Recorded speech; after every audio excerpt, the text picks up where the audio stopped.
Don't ever laugh as a hearse goes by, for you may be the next to die. They wrap you up in bloody sheets to drop you 6 feet underneath. They put you in a pine. Tonight, we're taking the train to jolly old London and discussing the Bethlehem Royal Hospital, also known as the Bedlam Asylum, a psychiatric hospital whose famous downright creepy history has inspired several horror books, films, TV series, and a ton of ghostly experiences.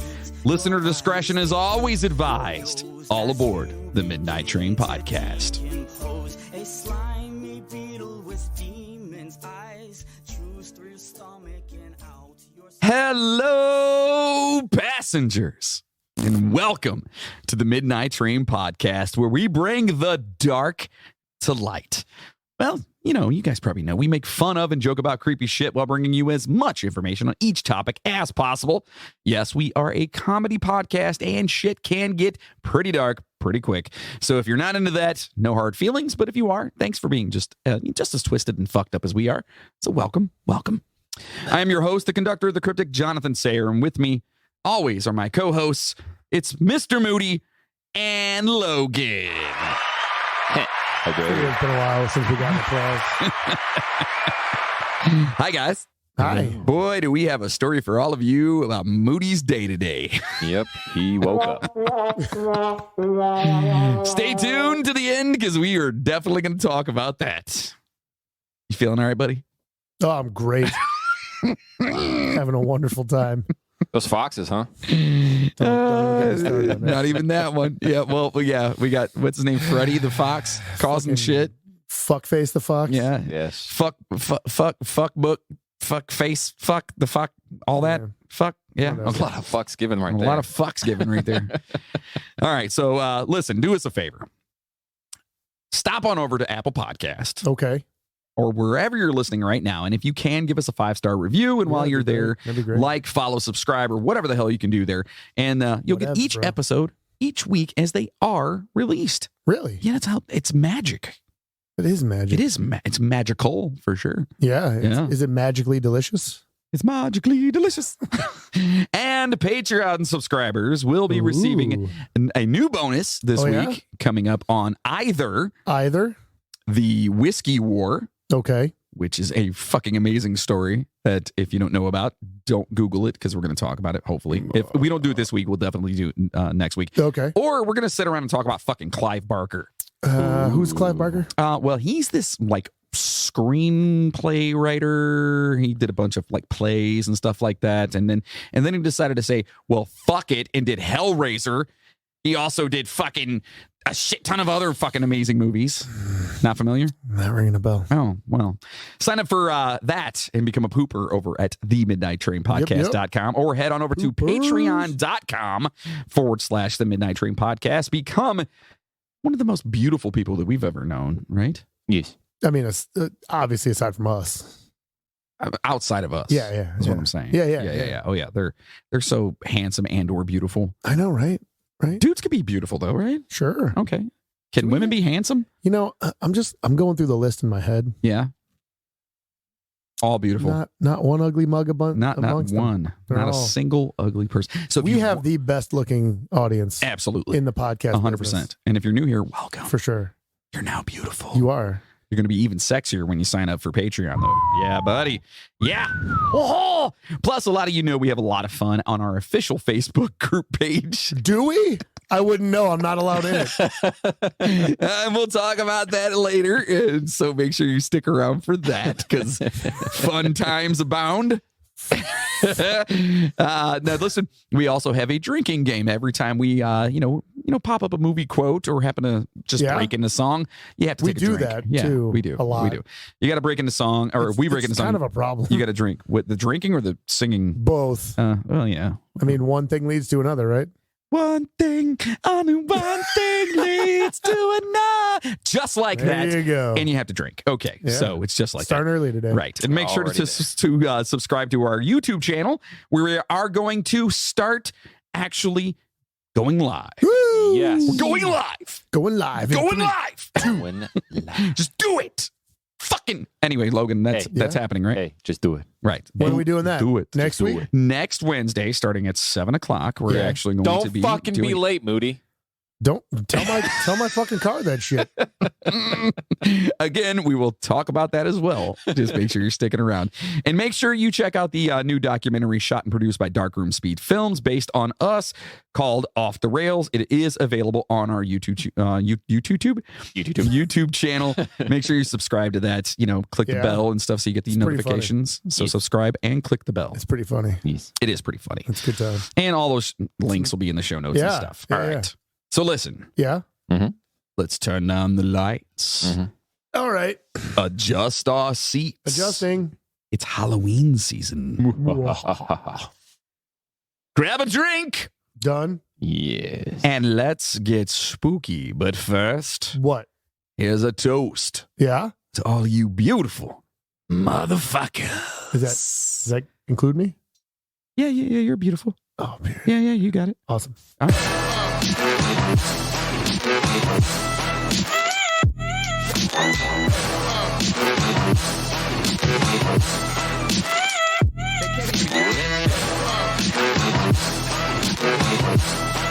Sad.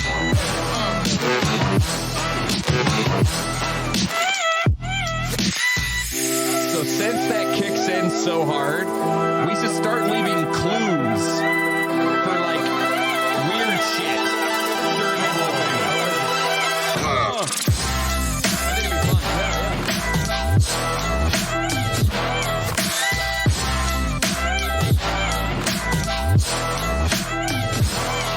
All right. Wow, that was fun. I love that song. It is good. It's got to put you in a good mood. I mean, No? Well, at least the extent it can get for you. I can't wait to talk about the worst that. part about it is What? I didn't even get a bad pun in this episode yet. Not yet. Fuck. Not yet. You'll get there. One It's day. coming. It's coming. So today we are taking the train to a wonderful little building. Actually, scratch that. This place was once so crazy, no pun intended on that its nickname became a common word. That's right. Really?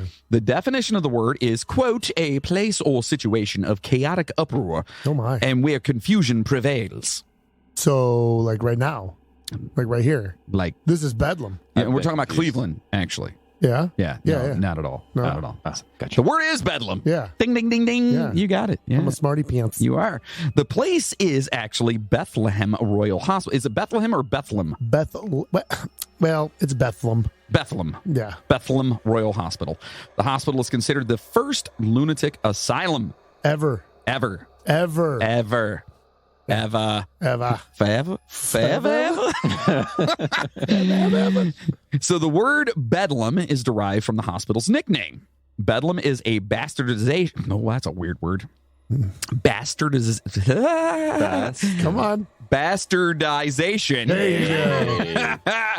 of the word Bethlehem, which in turn was a corruption of the name Bethlehem. Okay, so it stemmed from this, it went to this, right? Right. It's mostly because British people are unintelligible. Wow. Why would you say that? That's not a bad thing. So are Southern people in the United States. But I'm both of those things. That's why you can't fucking talk. What are you talking about, man?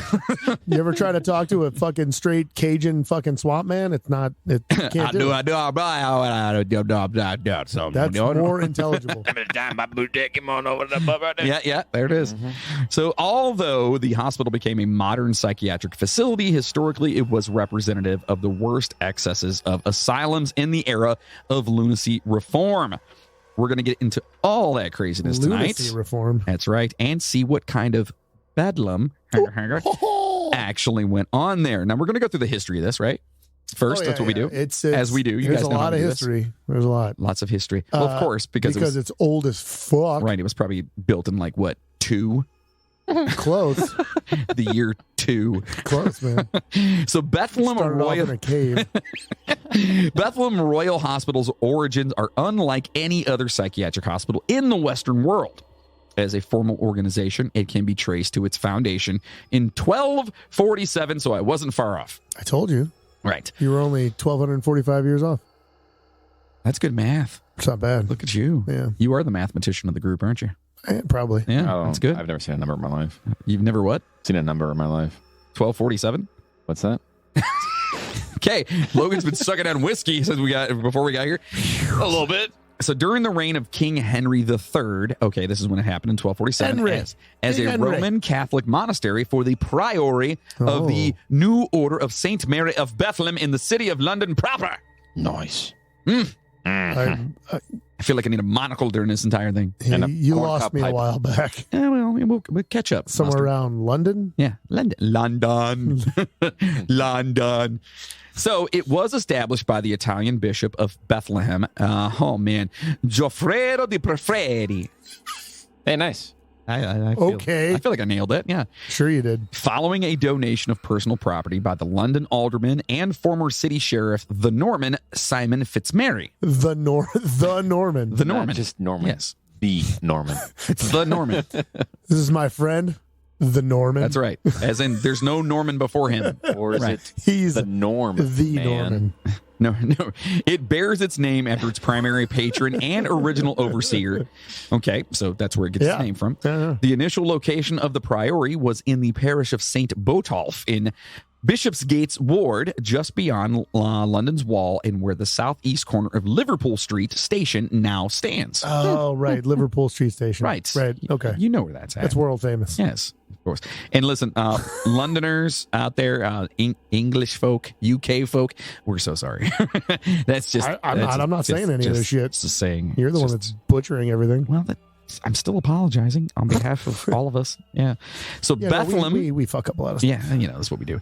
Bethlehem was not initially intended as a hospital, much less as a specialist institution for the mentally ill. Okay. Okay. Which I can only imagine what they thought of mentally ill people back in 1247. She's a witch.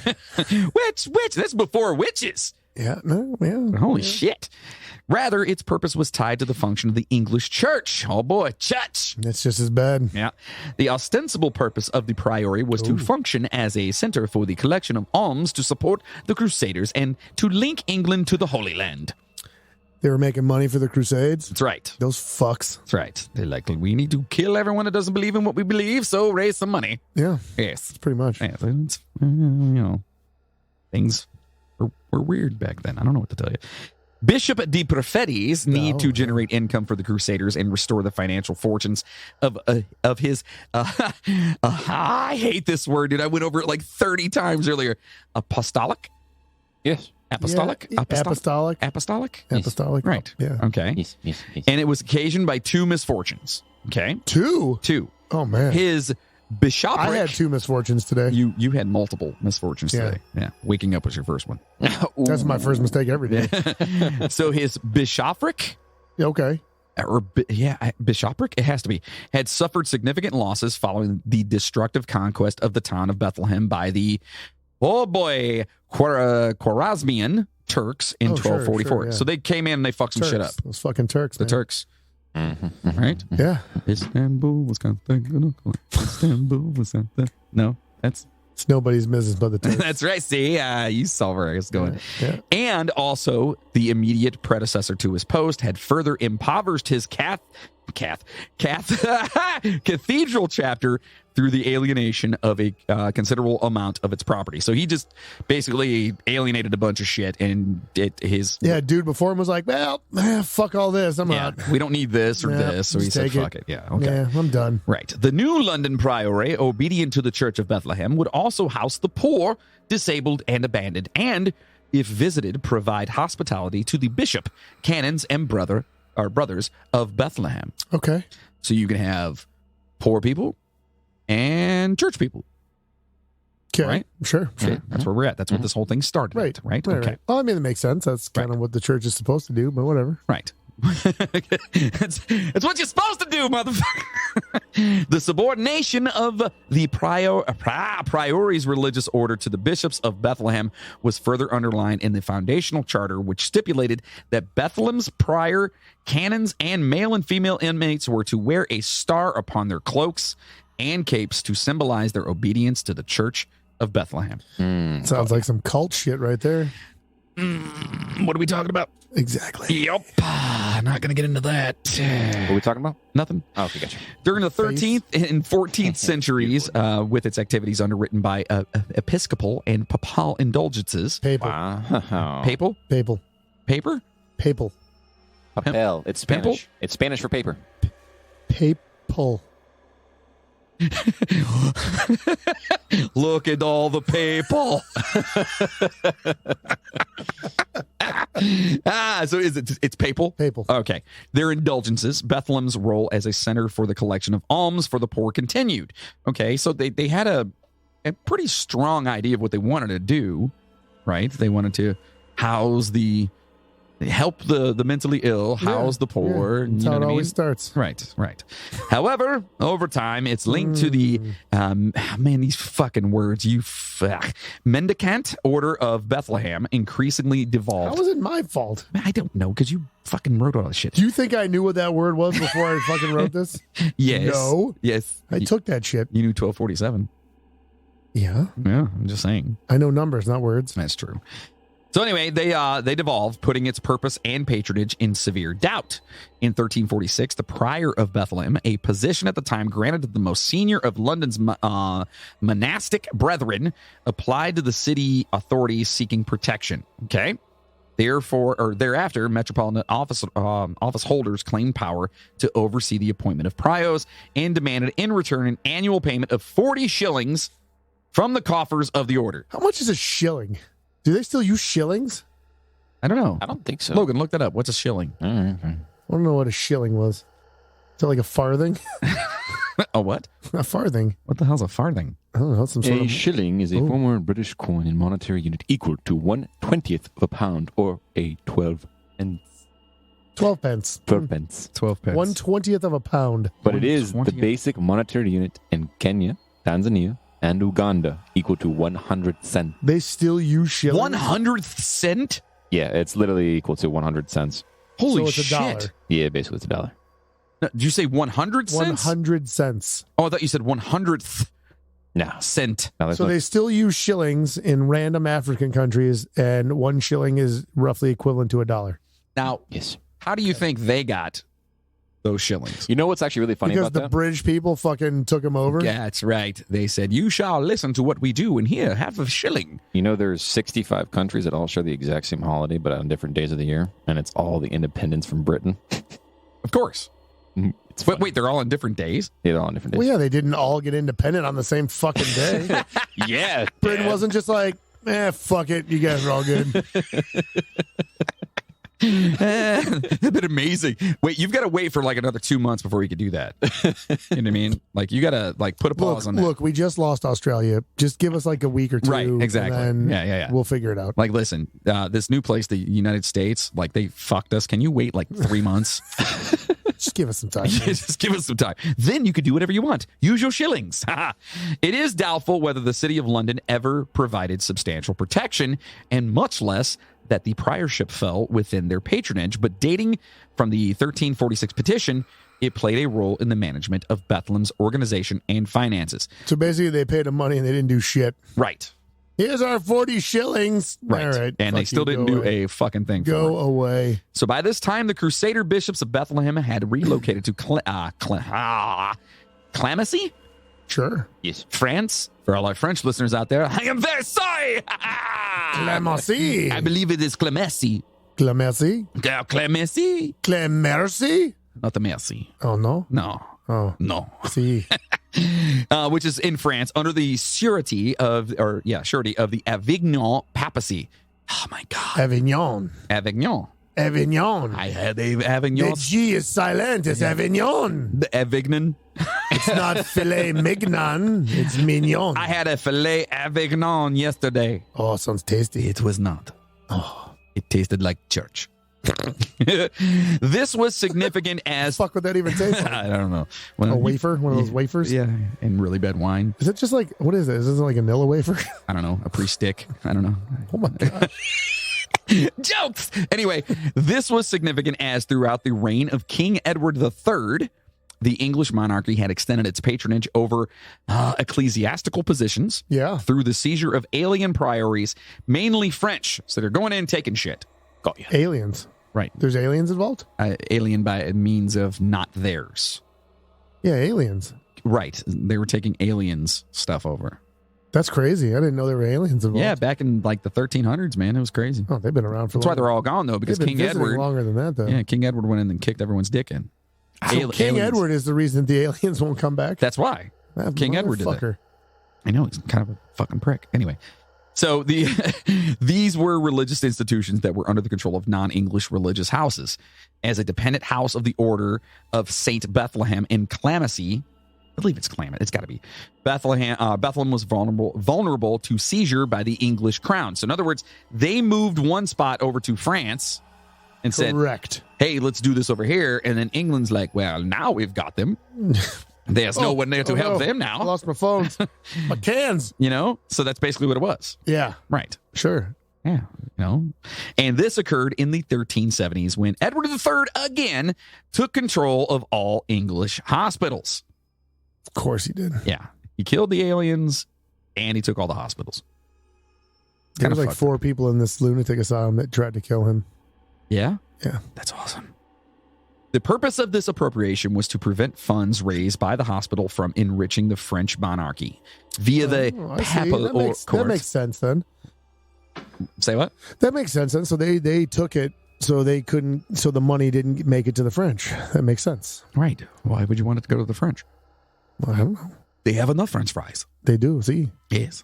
No? I'm just going to keep saying see. It has nothing to do with anything. It's just, see. So again, and thus supporting the French war effort. So they did not want them Their money to go to their the church going to a fucking French war effort. I guess that kind of makes sense. Takes a lot of money for the French to give up.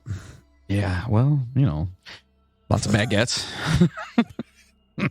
Coffee, cigarettes, baguettes. That's right. Yeah, you know, yeah. We're just kidding, France, by the Yes. way. Yeah, I love. I want to go to France so bad. You never been to France? I've never been to any other country outside of the United I've seen States. London. I've never been to fucking Canada. I've seen France.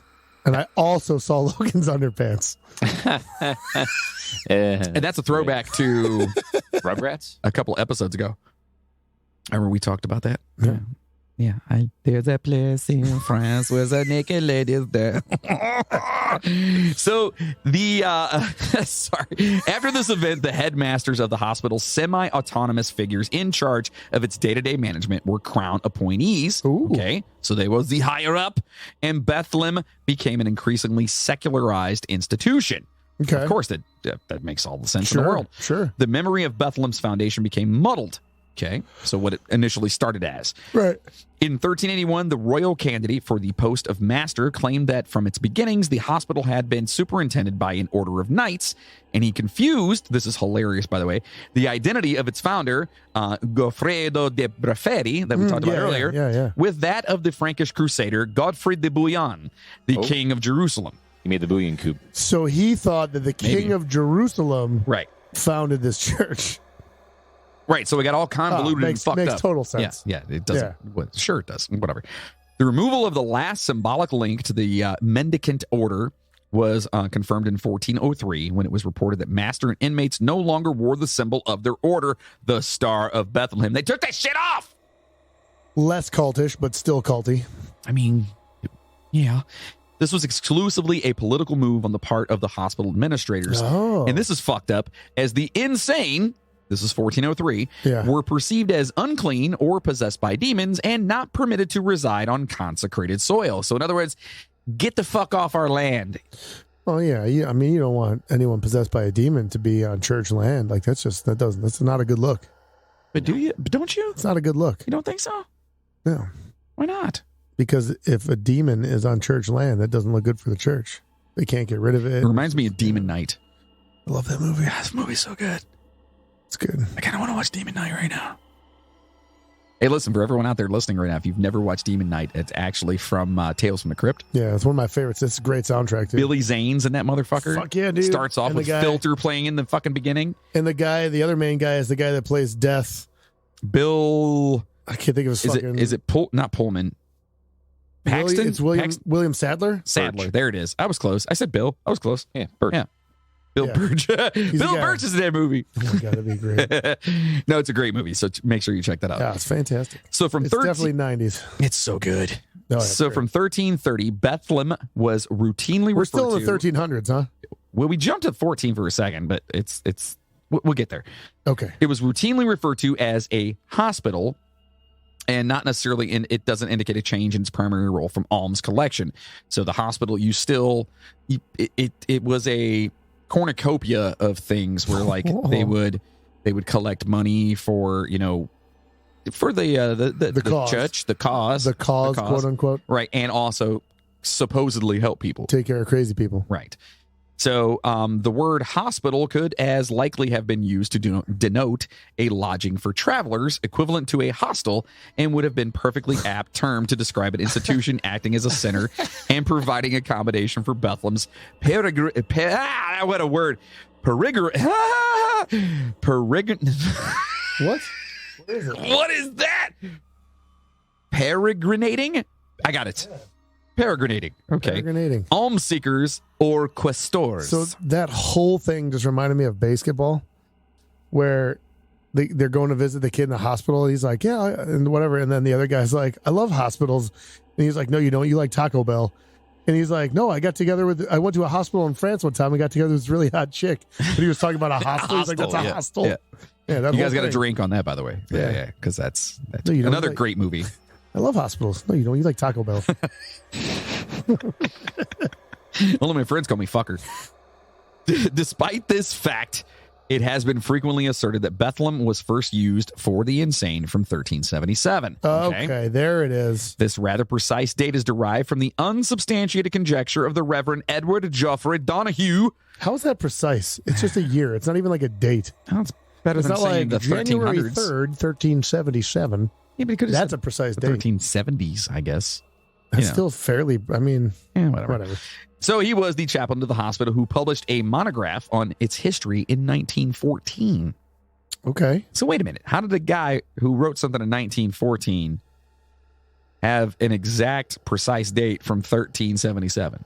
I don't know. Maybe he was some crazy historian that had roots in the church or some shit. Maybe he was chewing He some had the roots. inside info. Yeah, I don't Demons. Maybe he was possessed by a demon that was around when it was, Maybe. Maybe he was possessed by the first demon that ever came to the hospital. Oh, that'd be cool. Yeah. That's a movie premise right there. I came in 1377. Yeah, I've been here ever since. Is that your demon voice? For today. That's pretty good. That's pretty good. Well, it is possible that Bethlem was receiving the insane during the late 14th century. The first definitive record of their presence in the hospital is provided from the details of a visitation of the charity commissioners in 1403. This, Precise as fuck. that, I'm telling you. They also said it was, definitive record. So they actually have this fucking written down. So Yeah, no, I got you. this recorded that amongst other patients, then in the hospital, there were 6 male inmates who were mente capti, Okay, what does that mean? a Latin term indicating insanity. Oh, God, yeah. So you're mente capti. Mente capti. Mente capti. that sounds like a food that I want to eat. You're in an Italian restaurant. Can I get the mente capti? Yeah, Sounds like a amazing. pasta. It sounds like, Capti. I don't know. I'm thinking more like a fish. Okay. Oh, maybe. Maybe. Yeah. Maybe. You know what I mean? Like a mussel, maybe. Like shrimp with angel hair. Yeah. Ooh, minty capti. Minty I like that. capti. Yeah, I like that. With like a mint sauce on top. Oh, nice. Yes. That kind of make. Ugh.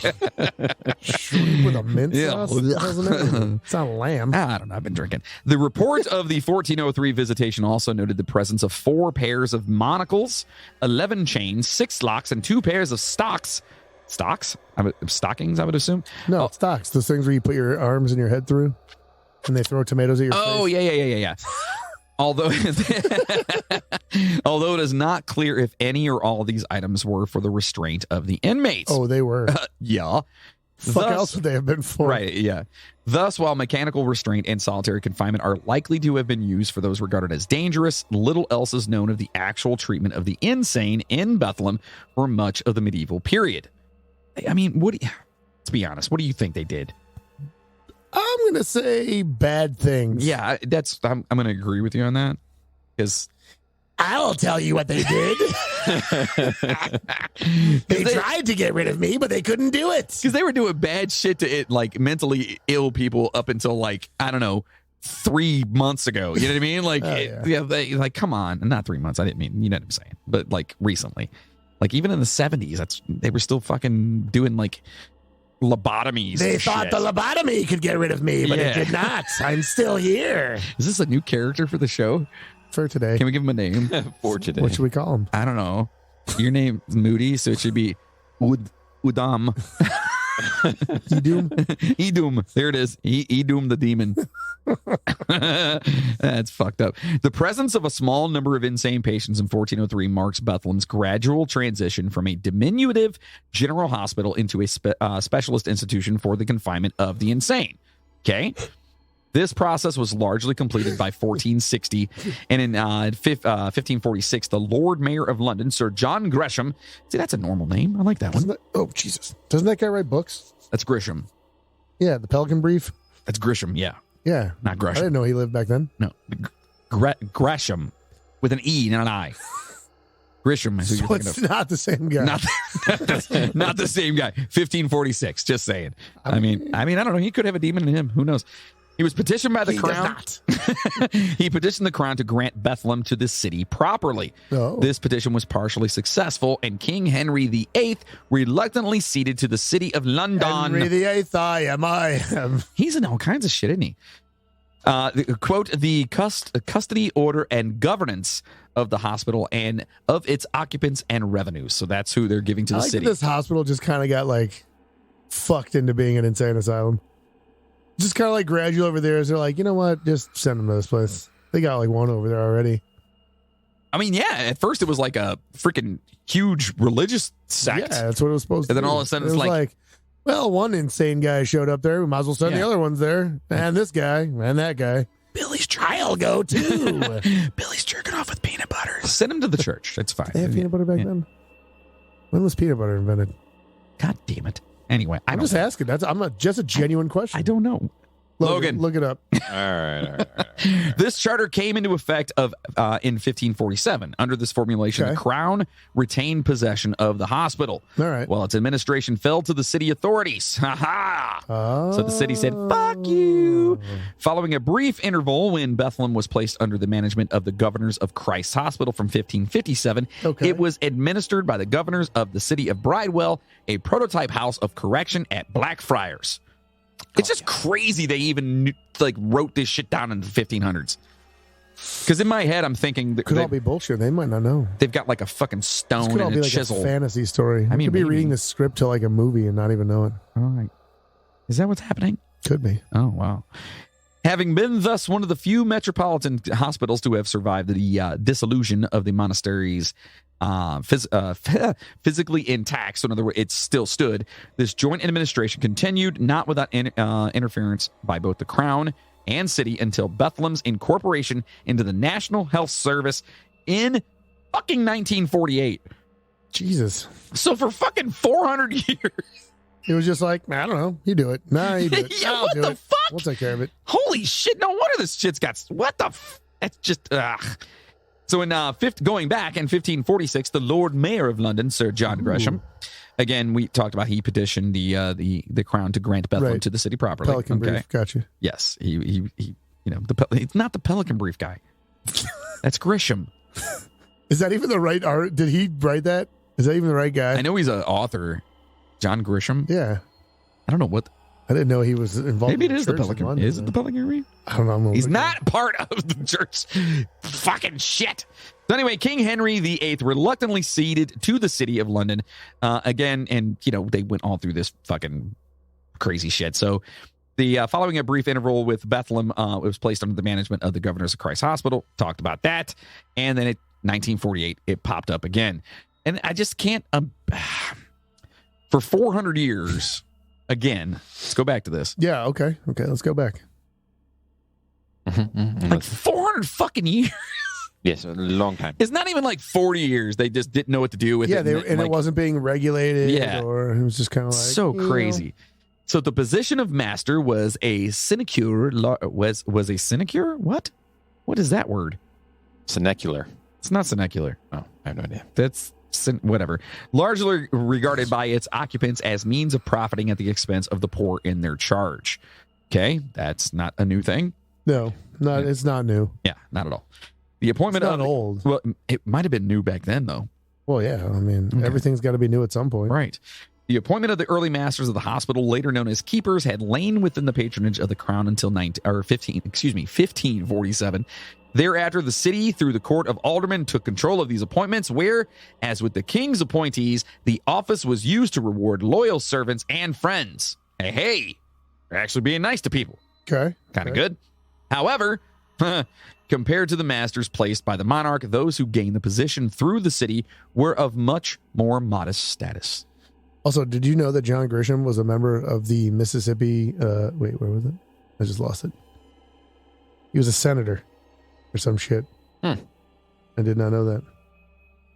Yeah. Wait, the guy that wrote the books Yeah. was a senator? Yeah, apparently. Oh, he practiced in the House of Representatives. He served in the House of Representatives from 1984 to 1990. Holy shit. Wow. Yep. I did not know that. And so did he do the Pelican Brief? Because I really want to know. 8 of his novels have been adapted into films. Okay, which are? The Chamber, No. The Client, Oh, that's a good one. A Painted House, Nope. The Rainmaker, Mm-mm. The Runaway, Nope. The Runaway Jury, Okay. Skipping Christmas, Mm-mm. A Time to Kill, Oh, that's a good one. and The Pelican. Hey, you got it. I love that it's the last one on the list, too. It wasn't. It was actually the second one on the list. But you held off? You got to have the suspense. Yeah, of course, you know? of course, of course. That's I good. know how to tell a story. Good for you. Good for you. Good for you. Good for you. What was that? I don't know. Moving on. Was that like Wish's version of? Huh? It was like the Wish in like if you ordered what's his name off of Wish. Oh, yeah. That's exactly. You know what what I'm that was. talking about. Yeah, that was the website Wish's version of fucking fuck. No, I can't think of his fucking name. Oh my god, it doesn't matter. Anyway, Christopher Walken. thank you. So, however, compared to the masters placed by the monarch, those who gained the position through the city were of much more, again, modest status. Of course. Thus, in 1561, the Lord Mayor succeeded in having his former porter, Richard Moons, a draper by trade, appointed to the position. So he was just some draper dude. Okay. The sole qualifications of his successor in 1565 appears to have been his occupation as a grocer. Well, that makes him the perfect guy for the job. Yeah, so we let's see. We need someone to take care of the entire place. What about Richard? Wait, Richard? You mean The grocer? Yeah, I believe he'd be good for the position. I don't know. But he knows how to stalk. Yes, let Richard do it. He would be perfect. Edom, calm down.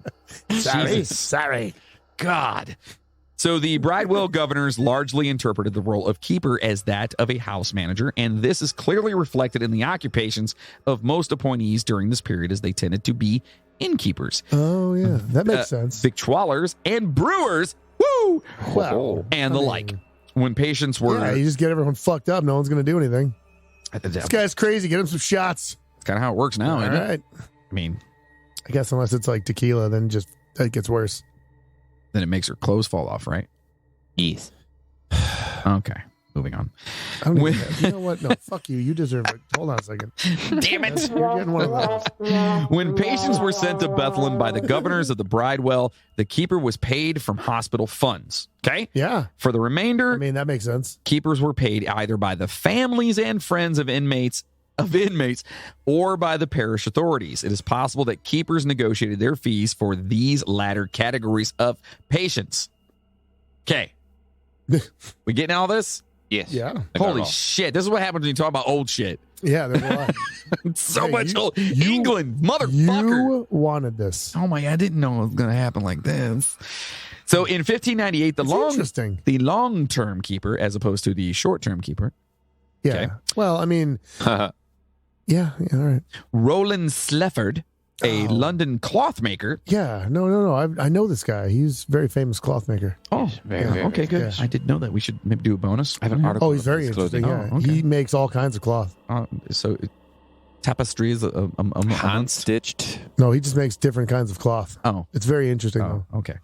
Well, he left his post, apparently of his own volition, after a 19-year Oh. tenure He was there for my. 19 fucking years. Wow. Yeah. 2 months later, the Bridewell governors, who had until then shown little interest in the management of Bethlem beyond the appointment of keepers, conducted an inspection of the hospital and a census of its inhabitants for the first time in over 40 years. So hands off for 40 years. And then all of a sudden they're like, something must be going down. This guy's been here for 19 years. Excuse me, Decided to roll out. Nigel, perhaps we should go and look and see what's going on. Nah. Are you sure? I mean, it's been 39 years and you don't believe anything's happening there. Nah. Okay. Well, cheerio. Hip, hip. Pip, pip. Oh, Englanders, I'm so sorry. Englanders, that's a thing, right? The English. The Englanders. I believe it's just the English. The English. Englanders is now my name for you because you're pretty. Anyway, I moving believe on. It would be Englanders. Englanders. England. So their express purpose was to, quote, to view and peruse the defaults and want of reparations. It's the way it's spelled. It's fucking, there's Dude, like so many. I copied that shit because it was so ridiculous. I'm like, I don't even know what it's supposed to say, but I'm just going to copy it and put it in there. There's all these like random. So that's reparations. So to view and peruse the I'm assuming the quotations that are there, or the brackets or whatever, is because they're paraphrasing, because it was probably spelled either incorrectly, or maybe because it's so old they couldn't tell what it said. I see the way I looked at it was a lot of this shit was probably like written in like legitimately like in Old English. Okay, so to view and like, peruse the defaults and want of reparations. Right. Yeah, absolutely. All right. There's like random E's in a lot of these words and Yeah, shit. that's fucking weird. They found that during the period of Slefford's keepership, the hospital buildings had fallen into deplorable condition. Oh, no. With the roof caving in, Oh, my. the kitchen sink blocked up. Oh, heaven forbid. Oh, how dare they. Oh, man. Close. Shut it down. Yes, and reported that, quote, it is not fit for any man to dwell in. Oh my God, it's written in Old English. I know. Oh my God. Can I say it how it actually says? Yes. I don't care. Okay. It is not fit for any man to dwell in Hook was left by the keeper, for that is so loathsomely, filthily kept, not fit for any man to come into the said.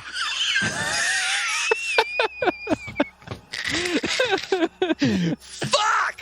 This is amazing. I'm so glad you found that. Look at how they spelled house. I love house, HOWSE, and said is SAY. But I that's kind of like that. But is that that how it was originally spelled? Yeah, that's, and then we took it and made it stupid. Right, exactly. So, and what he says, it is not fit for any man to dwell in, which was left by the keeper, for that it is so loathsomely filthy, kept, and not fit for any man to come into said house. So, in other words, the place is fucked up. He left it shitty. Yes, it's working beautifully. My plan is coming together. Dude, it is so amazing. Just that old school. I know. There's a lot of it, too. I was like, all right, cool, man. Yeah, the 1598 Committee of Inspection found 21 inmates. We're not even in the 1600s. No, yeah, this is going to be a good one. Then resident with only 21 inmates, then resident with only 2 of these having been admitted during the previous 12 months. They've been there for a long fucking time. Of the remainder, 6 at least had been resident for a minimum of 8 years, and 1 inmate had been there for around 25 fucking years. Holy shit. And these are people that dude was just like, finally fucking came to check this place out. I've been sending letters. I've been trying to get people to see what's going on here. I've just been waiting. I've been here for 25 years. I've just been waiting. And finally someone fucking came. It's fine. I fucking told you guys. It's all right. Everything's good. It's great. I've got poop in me trousers. It's fine. 3 were from outside London. 6 were charitable cases paid for out of the hospital's resources. 1 was supported by a parochial. Thank you, parochial authority. Why did I not know that one? I'm reading like all these other fucking, because my mind's in London. Parochial authority, while the rest were provided for by family, friends, benefactors, or in one instance, out of their funds. So they actually had one person there they were paying for themselves. Yeah. Oh wow. Probably not on their own free will. None of it sounds good. Oh, you want to stay with us? All right, well, this is what your bank account information. Yes. It'll be 6 shillings for you. It's in a sock under my bed. The precise reason for the governor's newfound interest in Bethlem is unknown, but it may have been connected to the increased scrutiny the hospital was coming under with the passing of poor law legislation in 1598 and to the decision by the governors to increase hospital revenues by opening it up to general visitors as a spectacle. We'll talk a little bit more about that, by the way. It's fucking mind-boggling to me. Bottling? Yes, sometimes all of your thoughts get bottled up inside your head. Mind-boggling. Where? Anyways. It's from a fucking movie, too, you fucking I ass. know. Yeah. Anyway, so it's just crazy to me, and you look back and you think, like, 1500s. It's pretty much medieval times and stuff. And, this is... It's like the end, kind of like the end of medieval. Right, but you're talking right around when, like, Black Plague era shit. And they're you almost said Black Panther, didn't you? No. But it's crazy to me that they're implementing like poor law legislation, and they're, you know what I mean? Like, it's just because sometimes when you sit back and you think about it, you're like, oh, they were just a bunch of dullars that didn't know shit or whatever. Yeah. No, they were actually fucking smart. That's how all of our shit came to be, and we fucked it up. You know what I mean? Yeah, I'm just saying. Just saying. They burned people as witches, so I don't know how smart they really were, but yeah, but we burned cities because we're pissed. So during one such visit in 1607, they ordered the purchase of clothing and eating vessels for the inmates, presumably indicating the lack of such basic items. Eating vessels. So bowls. Bowls. I wonder if they were human skulls. That would be amazing. Because look, if you're not eating out of human skulls, what are you doing, right? You're not doing it right. No. Yeah, you're not living life to the fullest. If more people did that, people wouldn't fuck around as much. Yeah, you're not on 100. Yeah, just drinking out of a skull. People be like, "What? That's the last guy that fucked with me." Yeah. Fuck Yeah. around and find out. That's what that is. Yeah. So the year 1634 is typically interpreted as denoting the divide between the medieval and early modern administration of Bethlehem. So 1634. Yeah. So we were in medieval times. You know what I mean? Yeah, like late medieval times. Yeah, that's pretty. It's just crazy. You've got knights and shit walking That's around. like medieval times, like right before they close for the night. Trying to get them in.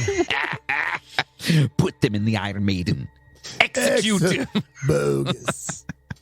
Although Bethlehem had been enlarged by 1667 to accommodate 59 patients, the Court of Governors of Bethlehem and Bridewell observed at the start of 1674 that, quote, the hospital house of Bethlehem is very old, weak, and ruinous, and too small and straight for keeping the greater number of lunatics therein at present. And again, this is spelled in Old English. So let's see. 2 is T-O with a, basically they're interpreting what it meant. Lunatics is L-U-N-A-T-I-C-K-S. Yeah. It's freaking awesome. So it's like little bugs under the moon. They said the building was too straight. I don't know what they mean by that, but I'm just picturing why is this building in a line? There's not enough curves. It's supposed to be crooked. What are you doing? Why is it not circular? We're never going to make people better. Yeah, it's straight. We can't make people better in a straight building. Look, you boy, come here. See that snake? This is how it should look. Serpentine. Yes, there's serpentine. That's how you get the air movement and shut up. Anyway, with the increasing demand for admission and the inadequate and dilapidated state of the building, it was decided to rebuild the hospital in Moorfields, just north of the city proper, and one of the largest open spaces in London. Very nice. Very nice. The architect chosen for the new hospital, which was built rapidly and at great expense between 1675 and 1676. Wow, a year? Holy shit. Was the natural philosopher and city surveyor, Robert Hooke. Okay. Yeah. Okay. You know Robert Hooke, right? Yeah. Right? We were friends. No, I think it's the wrong guy. This is 1676. Yeah. Not 1976. I feel like you might be misjudging this a little bit. Even if it was 1976, it wouldn't be feasible. How old the fuck do you think I am? I was born in 1976. Fuck you, Moody. Dude, I wonder if Chainsaw ever visited back then. He probably helped build that building. He might have actually the new one, yeah. Yeah. The old one. What are you talking? So he constructed an edifice that was monumental in scale at over 500 feet. Oh my! Which is 150 meters wide. Well, that's wide. Roughly. And some 40 feet deep, 12 meters. Oh. The surrounding walls were some 680 feet long and 70 feet deep, while the south face of the rear was effectively the south face of the rear, right, was effectively screened by a 714-foot stretch of London's ancient wall projecting westward from nearby Moorgate. Sounds pretty impressive. This building is still too straight. They have not put enough curves in it for me. Serpentine, I say. I said to make it look like the serpent for a reason. Look, come here, boy. Look, see him? See his back? He has scoliosis. That's what we want, right? Yes, Especially back in the 1600s. It looks like the serpent. In the 1600s, can you imagine? Oh my God. Sorry, that's fucked up. At the rear end containing the courtyards where patients exercised and took the air, the walls rose to 14 feet high. Wow. That's big. That is very tall. That's large. That's big. Wow, that is big. Jolly. The front walls were only 8 feet high, but this was deemed sufficient as it was determined that lunatics Can't climb. are not to be permitted to walk in the yard to be situated between the said intended new building and the wall aforesaid. Hey there, Timmy. This, you think 8 feet's going to be enough? I believe I can jump that. I don't know if that's going to be tall enough. Do you think that's going to be tall enough to keep him in? Yeah, it's insane. It's Do you insane. think, No. well, I don't know, man. I heard crazy people can't climb. I don't know. It's Perhaps if they stack on top of each other, they just climb there. yes, we'll make a human pyramid. It will be wonderful. It was also hoped that by keeping these walls relatively low, the splendor of the new building would not be overly obscured. This concern to maximize the building's visibility led to the addition of 6 gated openings 10 feet wide, which punctuated the front wall at regular intervals, enabling views of the facade. Functioning as Like both Swiss cheese. Yeah, it just sounds like a lot going on. Functioning as both advertisement and warning of what lay within, the stone pillars enclosing the entrance gates were capped by the figures of melancholy and raving madness, carved in Portland stone by the Danish-born sculptor. I'll find a picture of those. They're actually pretty cool. Sayus Gabriel Sibber? Is it Sayus? It's got to be. That's his name. So they actually, on those pillars, they actually put, like, they carved in the words melancholy. No. They're these giant figures. They're people. And one is called and they represent melancholy and the infinite sadness. Smash. It was today. That's not even the same album, but yeah, I know what you're saying. It's pretty amazing. Good one on that. That was good. That was definitely good. That was got you, man. Smashing Pumpkins reference, so you should be drinking right now. At the instigation of the Bridewell governors and to make a grander architectural statement of charitable munificence, I'm telling you, it says munificence. I'm sure it does. Just going by that. The hospital I'm not arguing with you. Did you hear me say anything? I don't know. Jeez. In my head, Holy shit. I'm getting dude. that whole thing where you, like, I always have to look at you for your Calm approval. yourself. I'm sorry. You don't need my approval. Nobody needs my approval. I do. Your car does. Look, let's be honest. If anybody's looking for my approval, they're in a fucking bad state, my friend. Yeah, this is true. So the hospital was designed as a single rather than double pile building, accommodating initially 120 patients. Oh, wow. Having cells and chambers on only one side of the building facilitated the dimensions of the great galleries, essentially long and capacious corridors, 13 feet high and 16 feet wide, which ran the length of both floors to a total span of 1,179 fucking feet. It's very scary. Oh, my. Not the capacious corridors. The capacious corridor. I'm going to start using capacious. It's great.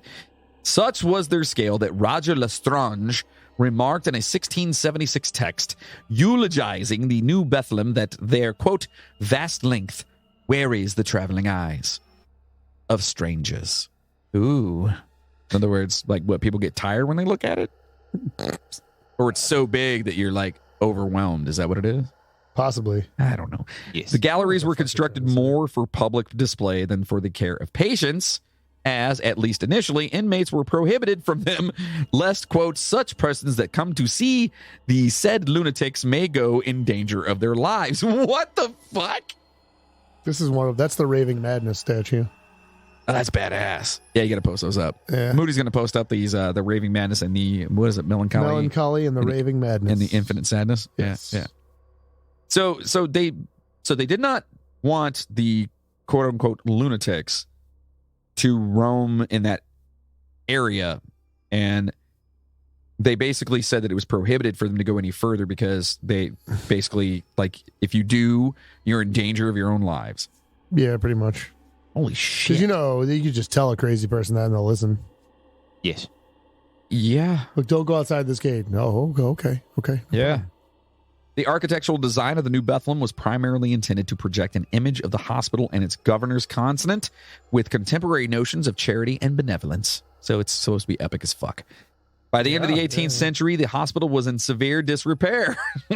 Again. At this point, it was rebuilt again on yet another fucking site. So they fucking changed it up again. As the new facility was being built, attempts were made to rehouse patients at local hospitals, and admissions to Bethlem, sections of which were deemed uninhabitable, were significantly curtailed, such that the patient population fell from 266 in 1800 to 119 in 1814. So 14 years later, in like a lot, what is that, 127 whatever people, would they all die? I don't know. I don't know if they shipped them out to other places, because I know there were some points where they were trying to ship them out to other hospitals and stuff like that. So I really don't know what they did. The governors engaged in protracted negotiations with the city for another municipally owned location at St. George Field in Southwark, south of the Thames. Thames. Just making sure you're paying attention. Thames. I am, dude. I'm listening. The deal was concluded in 1810 and provided the governors with a 12 acres site in a swamp-like, impoverished, awesome, Here you go, highly populated and industrialized area where the Dog and Duck Tavern in St. George's Spa had been. So they're just getting rid of the tavern and the spa. Kind of fucked up.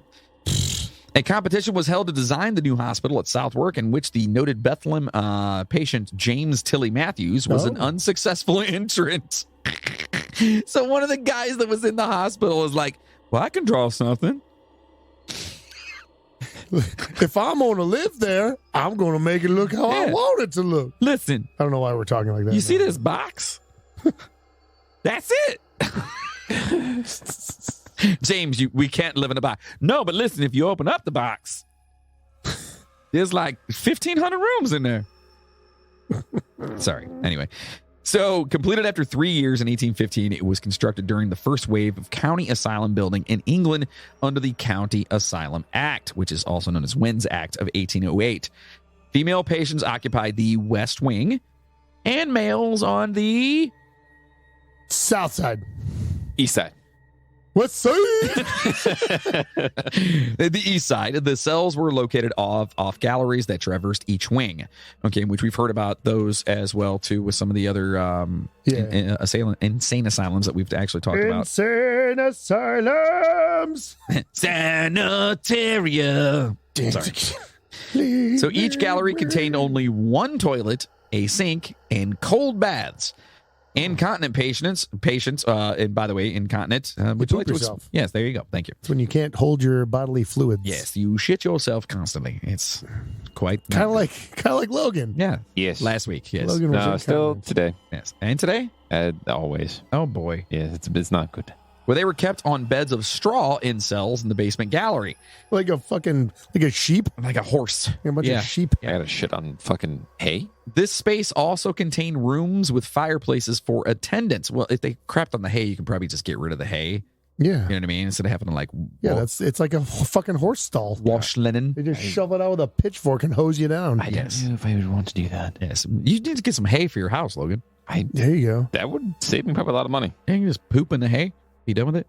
Yes. Roll in the hay, roll in the hay, roll in the hay. Anyone? Is that fucking Young Frankenstein? Yes, it is. I got you, buddy. Drink up, you motherfuckers. I got you, buddy. So this space also, again, had contained rooms for fireplaces for attendants, which they have beds of straw and people pooping on themselves. Why would they have fire? Anyway, a wing for the criminally insane, a legal category newly minted in the wake of the trial of delusional James Hadfield for attempted regicide. James Hadfield. So we got John Grisham and James Hadfield? Holy shit. Full of shit. This is a star-studded episode, man. Well, it was completed in 1816. So that's when they actually coined that term, criminally insane. Where before they called them lunatics. It's a great Slayer song. Man, weird. This is a great episode right now. So far. We got Metallica. Yeah. We got John Grisham. Yeah. And we got Slayer. Yeah. Man, what else is coming? Oh, sorry. Anyway, problems with the building were soon noted as the steam heating did not function properly. The basement galleries were damp, and the windows of the upper stories were unglazed, quote, so that the sleeping cells were either exposed to the full blast of cold air or were completely darkened. Just like a shitty donut. Yeah. Oh. Unglazed. I actually enjoy an unglazed A donut. good cake donut? Yeah. Yeah. No, I really enjoy you're a right. glass You're of right. milk. Are you? Yeah. Fuck that up. No, you're right. Yeah, You're I right. would. Yeah. But I also like unfrosted Pop-Tarts as well. So Yes, that is criminally insane right there. no one ever said I was right in the head. We all know this. So faced with increased admissions and overcrowding, new buildings designed by the architect Sidney Smirk were added from the 1830s.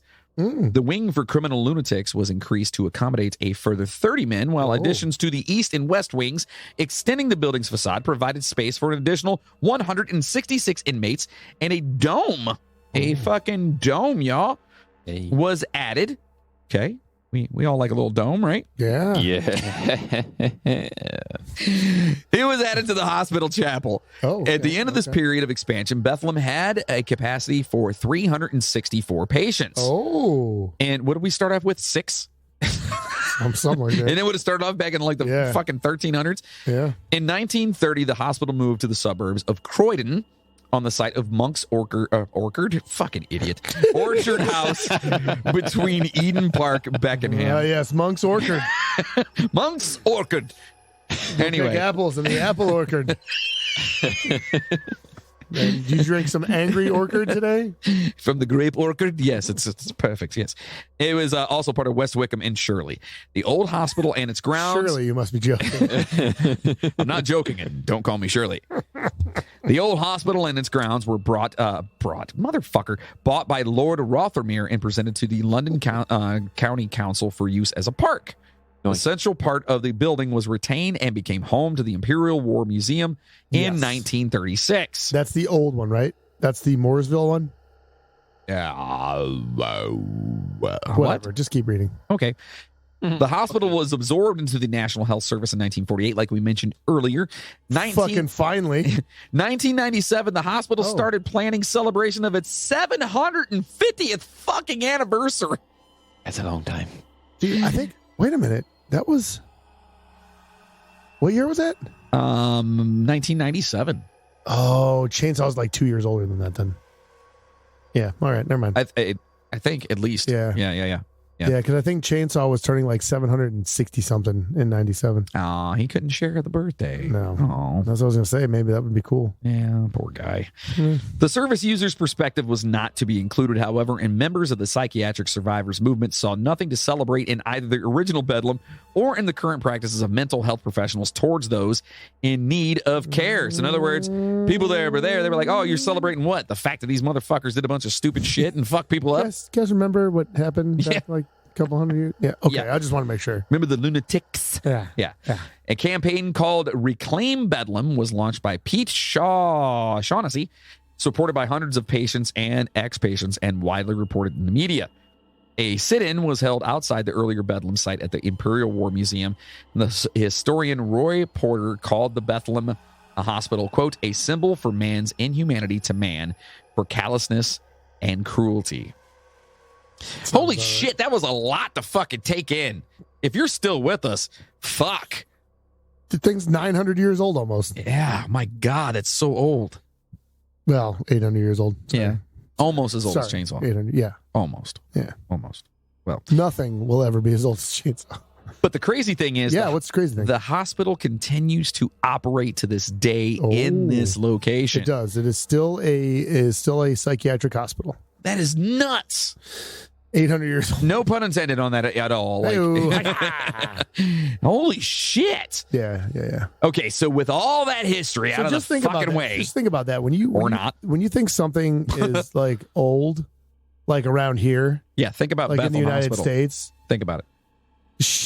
Like it's literally like it's 200 years older than I was about to say than Columbus finding whatever he found. it's The Bahamas. it's fucking 500 years older than the United States is. You know what I mean? Like it's fucking what the. Well, I mean, Oxford University is pretty old as well, too. What? I don't know. Go away.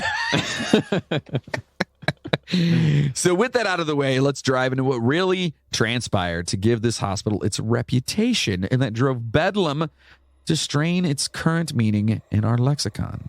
To strain? Yeah? Yep. Is that what you meant to say there? Oh, absolutely. Yeah. It's Old English. Yeah. Old moody English is Yes, what it is. correct. Yes. In other words, it found its spot, and this is why. Early on, sanitation was poor and the patients were malnourished. Most of the patients were able to move about freely, but those who were considered dangerous were kept chained to the fucking walls. What the fuck? Patients' families often dumped unwell family members in the asylum and disowned them. In other words, peace out, it's yours now. Guys, it's getting a little cramped in here. Do you think? Grandma? Get rid of Grandma? Should we just drop her off? We could just drop her off. They'll never. Or Timmy, he's jerking off with peanut butter again. Yeah, but we need Timmy. He's strong and virile. He can chop wood and stuff. And he's always got chunky peanut butter. He does. Ew. Ew. What the fuck? Which turns into creamy peanut butter.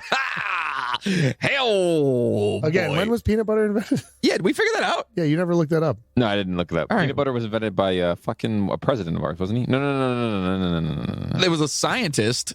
It was It was a black guy. It was shit. hold on. It's Washington. Philip J. Yes. Peanut butter. No, it was No. something Washington. No, hold on.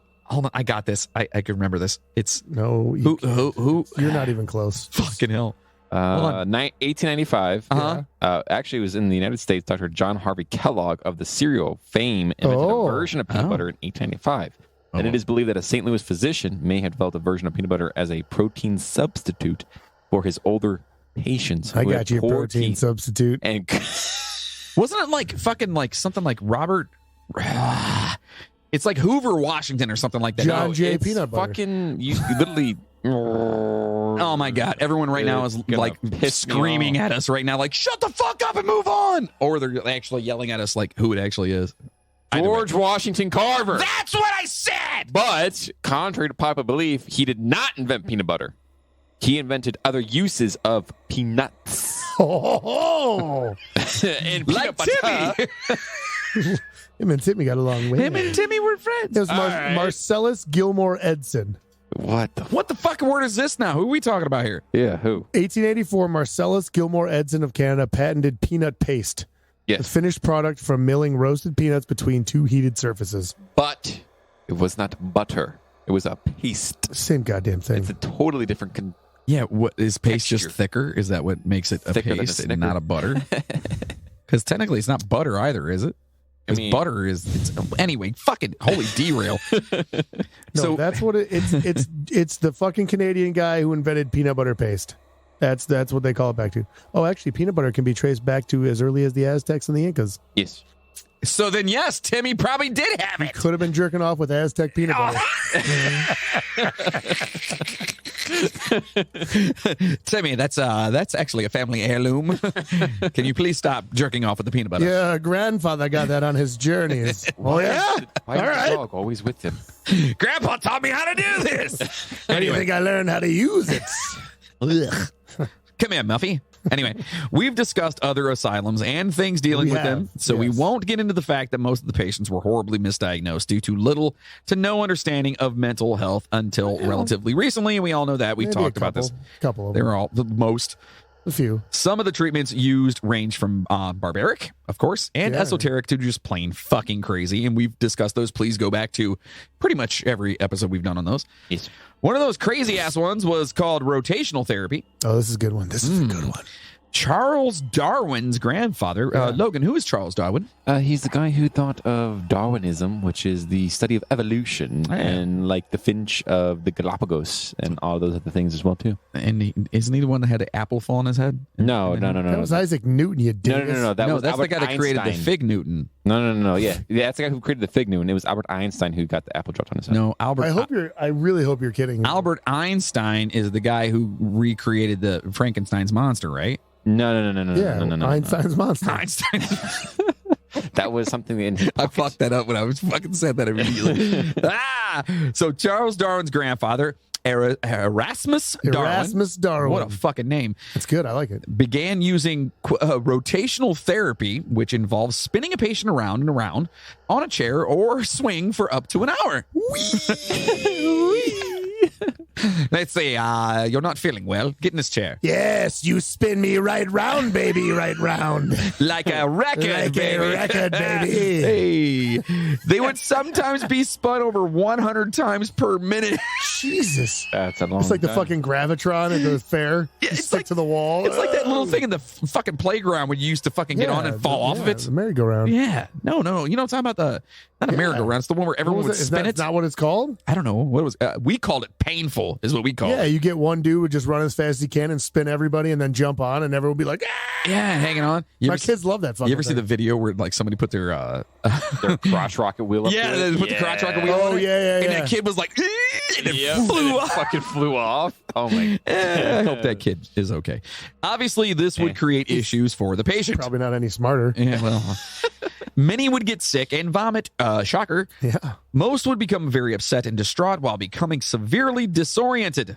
The vomiting was seen as a good thing and progress in the treatment. He's doing okay. Keep going. Wait, hold on. Oh, much better. Yeah. I'm not crazy anymore. I have exorcised the demon. Dr. Joseph Mason Cox was a doctor who actually picked up this type of treatment later Did we on. have a Cox in last episode, too? There's three That's a lot Cox of in this Cox. room, right? It's a lot of Cox. The time spent spinning and the speed of the spin were to be determined by the good doctor. Considering the fact that the common side effect was fear, extreme pallor, vomiting, and voiding the bowels and bladder, the doctor evidently commonly overdid it. Shit flying around the room. Just out of both ends. Yeah. Just Shit sprinkler. except be more like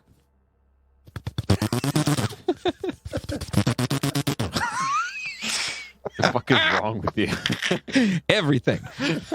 So, of course, he didn't think that he was overdoing it at the time. He wrote happily that, quote, after a few circumvolutions, I have witnessed the soothing, lulling effects when the mind has become tranquilized and the body quiescent?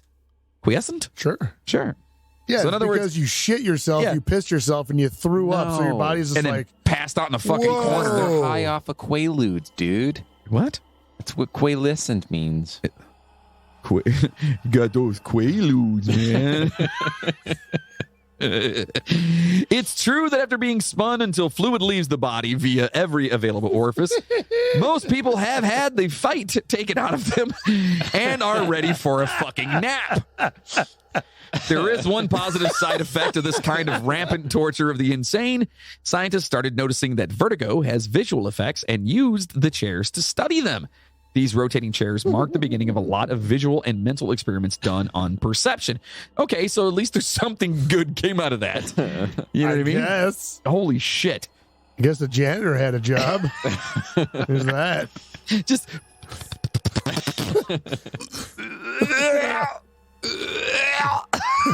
so gross. Frank, come in here, please. We just had a patient on the chair. Son of a bitch. But I don't want to. How did you get it up there? I don't have. What the fuck am I supposed to do with that? It's behind me. So the early 1800s were particularly a grim time, and many patients were chained to the walls, naked or almost naked, as the medical director Ew. felt that it was necessary to break each person's will. Of course, that's what you want to That's do. literally what they said. Like we got to break their will. You got to break them down to build them up, Before baby. we can get them better, we That's got to it. break them down. That's how I feel about relationships. What? You got to break them down before you build them up, Yeah. right? Yeah. You can send all hate, man. Kidding. And if you know my wife, you know that's not true. Yeah, if anything, she would have fucking iced Vice her versa. balls or It's something. also, yeah, it'd be vice versa. Yeah, she would have beat the. You're like a battered husband, aren't you? No, listen. Help me, please. She's tied me up in the base. No, I'm just kidding. Boobs? Fuck! So some of the more barbaric and esoteric treatments included bloodletting. Yeah, that's great. That's great. We love bloodletting. Out with right? the bad, in with the good. Right, you got to get a little blood out. Yeah. Right? Also a great band, Bloodlet. You've got red on you. You've got red on you. Drink up. Leeches and good old-fashioned starvation and beatings. But of course they did. Ice baths would often be... Why are you crazy? Stop being insane. Stop crying! Ice baths would often... Stop being crazy. The ice baths would often be used to try and calm down hysterical patients. I don't know how that would work. Because, like, if someone tried to but leeches are okay. If someone tried to stick... No. Yeah, well. But I'm Like, saying... of all things, I don't know how the ice bath would work. But no, because think about it. Like, if you're like, you're a little touched, and someone tries to stick you in an ice bath, you are not going to calm down. No. Maybe. Right? No. Oh, You like that? Oh, yeah. excuse me. Oh, yes. Good stuff. That's going to smell in a minute. So at the time, bloodletting was believed to be a completely acceptable and normal way to cure a patient of a variety of mental and physical ailments. Doctors thought they could literally bleed a sickness out of a patient. Because they thought it was like your blood was poisoned. That's Right. what they thought it was, man. Which, shocker, not only doesn't work, Oh, it extra double doesn't work on mental illnesses. really? Yeah. What if they tried like brain letting? I don't think that's going to work either. No? But have they tried that? I don't know. Well, we don't know until we try. That's what I'm saying. Yeah. Well, I guess technically a lobotomy kind of... Yeah, it's kind of a brain Did letting. you just say L-botomy? An L-botomy? I'd rather have a bottle in front of me than a frontal lobotomy. Many of the patients were forced to undergo treatment with leeches and the induction of blisters, which mostly just sounds fucking horrible. Yeah, that doesn't. But it sound often proved fatal Oh, on my. top of that. Reportedly, the How many physicians... fucking leeches did they put on you? Well, isn't that's still kind of a thing. Leeches? Yeah, yeah. Yeah, leeches Yeah. like actually will suck out bacteria and yeah. poison and stuff out of your Maybe. your body and stuff. Yeah, Sure. there's plenty of Something like that. homeopathic places that are like, hey, put this leech on your balls. You all right back there? That just was Yeah. hilarious. Logan's falling over back there. A little bit. You got them all hot and bothered. Talk about leeches on your balls. Yeah. Reportedly, the physicians at the time at least understood that everyone needs blood. So only patients who were deemed strong enough to undergo treatment were allowed to have this cure. Mm-hmm. Sounds fun. Here's another great one. A doctor named William Black wrote that patients were placed in straitjackets and given laxatives, which was seen at Bethlem as one of the, quote, principal remedies. Hearing voices, some explosive diarrhea might clear that up for you. Seizures, one diarrhea for you. Diarrhea for everyone. That place must have smelled fantastic. Could you fucking imagine? Oh, my God. Here's straitjacket and here's your laxative. But why the straitjacket? I don't know. So you don't, like, try to catch it when it comes out? Like, I don't understand. Maybe so they're not like rubbing it all over. Although you're just going to roll in it anyway. Yeah, right? like, I don't, oh my God. So we all know the best thing for someone who might not be in their right mind is to be left alone in the dark for long periods of time. Yeah. Like really, really long periods of time. Really? Well, we may know that's probably not the best, but Bedlam never got that message. I wonder why. Well, I don't know. Their fax machine was broken, I think. Oh, is that what it was? Yeah. It was down for a while. Yeah. Some patients were left alone in solitary for days, weeks, even months at a time. And yeah, that seems very counterproductive. Yeah, because your brain starts to fucking go to That's mush. what I'm saying, dude. And if you're already having shit, like you're fucking, Yep. and then all of a sudden you're in there for a while. But then again, maybe that's what they thought. And like, then I come to visit you. maybe they thought, like, listen, if this guy's a little goofy, if we put him in a place that makes normal people goofy, maybe it'll make him not goofy anymore.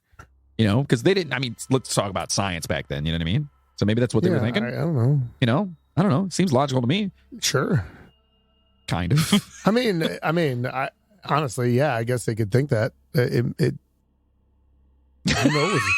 No, you're right though. If you think about it, yeah. I like, guess. look, this normally fucks people up. What if they're already fucked up? Maybe it'll help them out. Right. So let's Maybe. reverse it. Yeah. Reverse the polarity Flip on it, this. reverse it. Yep. Put my thing down, flip it, then reverse it. It's wow, love it. One of the worst ones was the example of the inhumane conditions was that of James Norris, Yes. Chuck Norris's grandfather. I believe so. Norris, an American Marine, it has to be, There you go. had been sent to Bethlehem. That's why Chuck is so pissed off. Because his grandfather. Yeah. I think it's his great grandfather. Okay. Yeah. Well, he was sent there on the 1st of February in 1800. So probably great grandfather. great. Yeah. Great. Okay. He was kept in Bethlehem's an incurable wing, which, if after everything else we've heard, that sounds fucked up. The old incurable wing. Yes, ain't shit we can do for him. Put him in the incurable wing. Did you put him in the chair? Yeah, he shit all over the place. He's still bad? Yeah. Did you lock him in a room for months? What about the leeches? Did you use leeches? Tried leeches on the balls, nothing. Nothing. Straight jacket? Straight jacket and laxatives. Ice bath? We did do the ice bath. He kicked me and he fought the whole time. Did you beat him persistently? Oh, we've been beating him since day one. Shit, put him in the incurable ring. All right. That's it. He's done. All right. Norris's arms were pinned to his sides by iron bars. Okay. He was also kept chained to the wall by his neck. This 55-year-old man had been continuously kept in this position for more than 12 fucking years. There's an illustration, I'll see if I can find it, that I came across of that. And it was basically like, But I mean, he was sitting. He's like, is he sitting. fed? Does someone feed him? I would assume so. You can't go 12 years without eating. But he was like sitting. Really? Yeah, I don't know if you knew that. I don't know if you knew that or not. Thank But you. like I he was appreciate like sitting on the bed, like kind of with his back to the wall, and like he had this thing over him that looked like was kind of rounded, like it went over his shoulders. It was like just iron straps almost. It kept him like this, and he had like a thing around his neck, and it was like bolted to the wall. It looked like it was just like sitting like that straight up. for 12 years. So imagine sitting like on your bed with your back against the wall and your head like up against the wall, and then your arms just like straight down at your sides. That's I how couldn't he do was that for dead. 12 minutes. Yeah. Oh my God. That's Let's see if I can find that picture.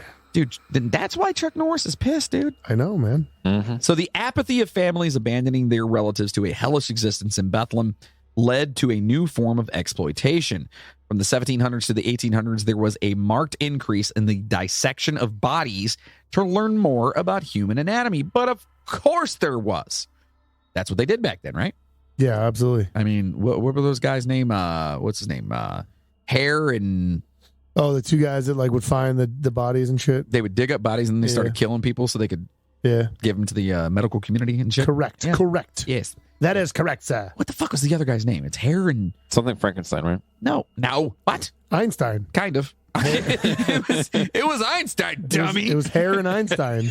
You mean Logan and Jake Paul? Oh, wait, I'm sorry. Oh, fuck them. In the 1790s, Bethlehem's chief surgeon was Brian Crowther, a man who saw opportunity in the search for corpses to study.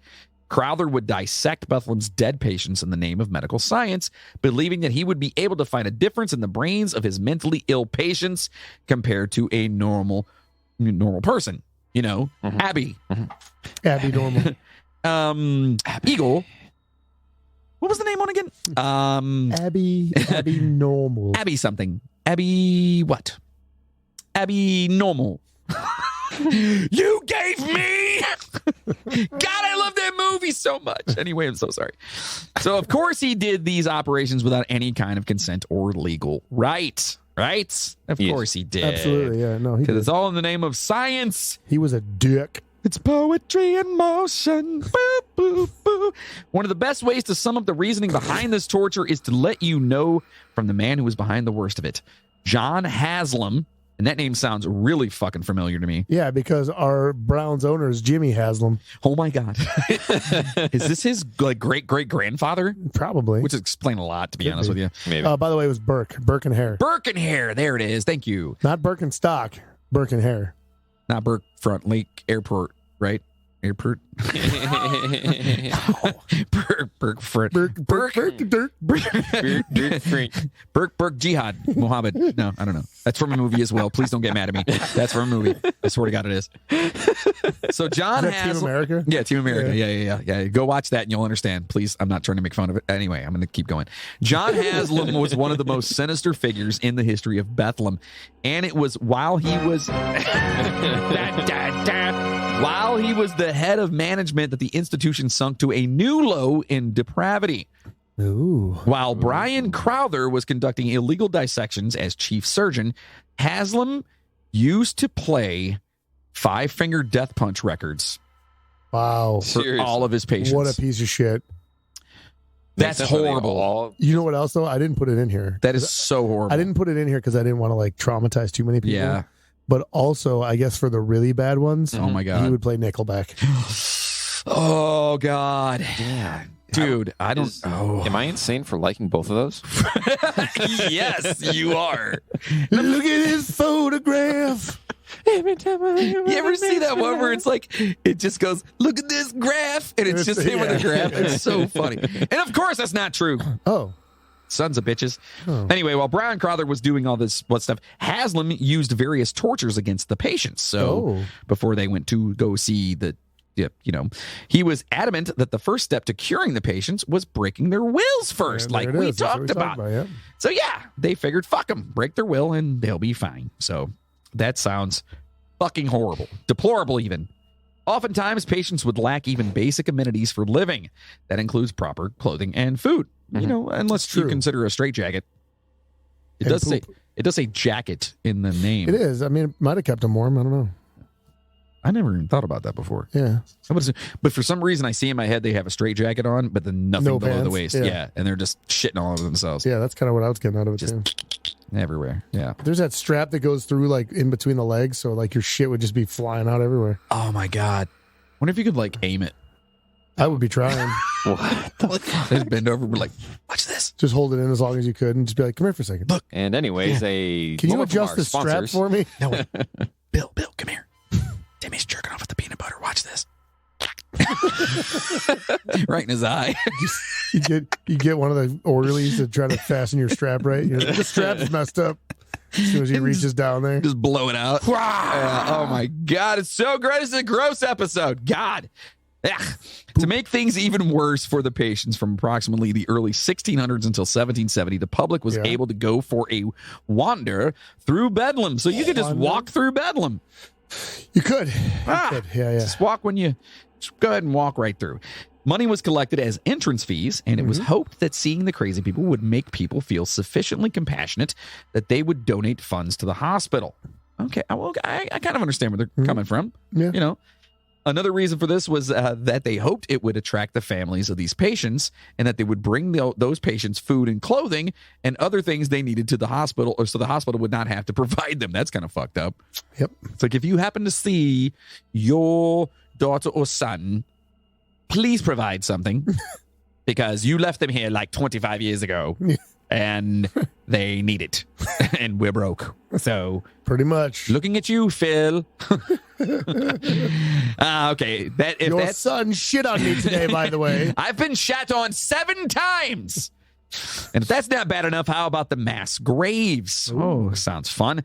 Modern day construction of the London Underground unearthed mass graves on the grounds of Bethlem, created specifically to get rid of the corpses of those who didn't survive the hospital's care. Discovered in 2013, the mass grave dated back to 1569, and there were somewhere close to, get this, 20,000 fucking people buried there. I like the tooth suck on that one. Yeah. Okay, now I want to, I'm not defending this in any way, but 2013 from 1569, this place is still functioning. This was on this wasn't at the final hospital site. This was so there's probably more. This was one of the earlier hospital sites. Okay. So what I'm saying is that's a very long, that's fucking 450 years worth of people going there. And I don't know, if you divide 20,000 by 450, that's still a fuck ton. Jesus. That's so bad. Oh my God, that's horrible. Amazingly, authorities have managed to identify some of the deceased. That's awesome. Interesting, yeah. But many others will likely never get a face and name. That is fucked up. Yep. Logan was pooping, I believe. Were you pooping? Yeah, unfortunately. Okay. Did you hear what I said? Something about 20,000 divided by 450. Well, yes. What is that? 50. Something. It's like 42. It's Yeah, it'd be like 42, 43. So that'd be 42 people a year Yes. Yeah. for 450 years. Yeah. That's A person a week almost. fucked. Just chucking them in. Oh my dear Every God. Monday. Instead of football on Sundays, it was body tossing. It's Sunday. Let's see what we got. Up there's one. Here we go. Whoop, there we go. All right. Mildred, what day is it? Sunday. Oh. It's time to toss the body. The local body toss. Time to toss the body. So, anything about any of these areas being haunted here, right? Do we have anything like that here? We do. Because, this is kind of why we wanted to talk about this place. Even though now that I know a lot about this place, more than I did before because I didn't know anything about it before. Yeah, because I fucking do it right, baby. Holy shit. Like, before we even get into the hauntings and stuff, that's fucking crazy. You know. I pick it and you do it. That's right. That's right. Like your butthole.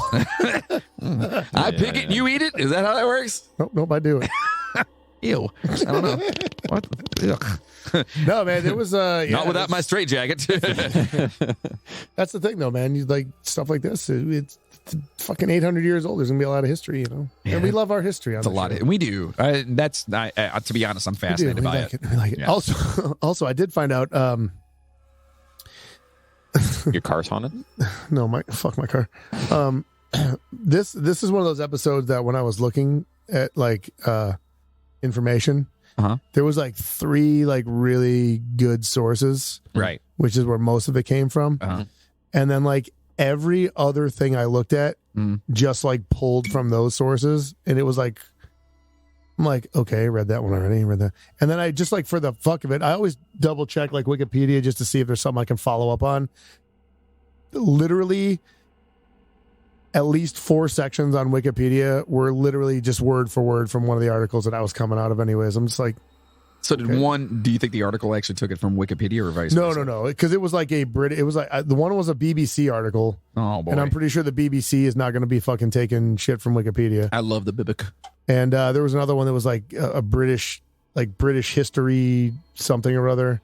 And that's the one where I got a lot of the early information from.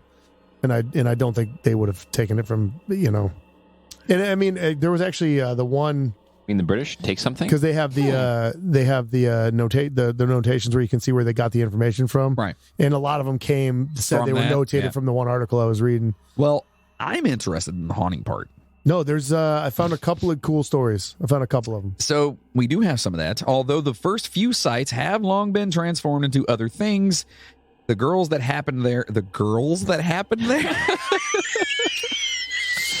What? Missed that one, didn't we? Girls that happened there. The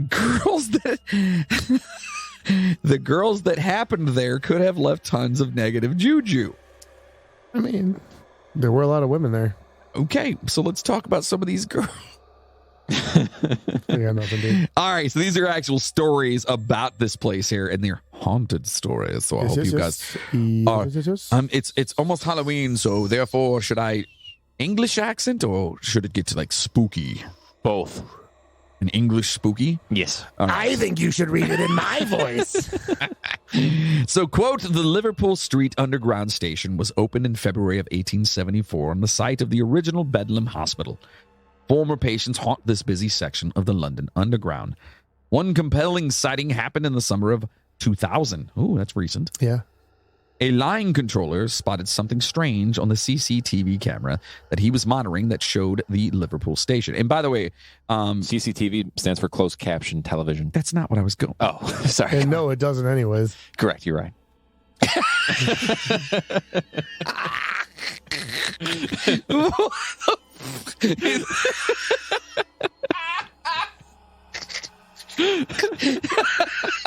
Oh my God. What I was gonna say is that they have in London there's cameras everywhere. It's all cameras, every corner and everywhere. They've got a big ass freaking thing with cameras, whatever. It's one guy with some spectacles. It's the neighborhood watch, right? What? No? Spectacles, testicles, wallet, and watch. So anyway, moving on. Sorry, I got to get back. It was 2 a.m. in the morning, and the station was closed for the night. The witness saw a figure wearing white overalls in an eastbound tunnel. That's a piss poor accent, by the way. Piss poor. You want me to get more like this? Yeah, get a little more cockney, dude. I got to get more cockney. Yeah, I feel like that's not as eloquent, and it doesn't come across as well. I could definitely dive further if you'd like. Is that better? If you like this. Hey, you do what you got. All right. He became concerned since he knew no contractors worked the station this late at night. Oh. He called his station supervisor to report what he was seeing on the screen. Okay.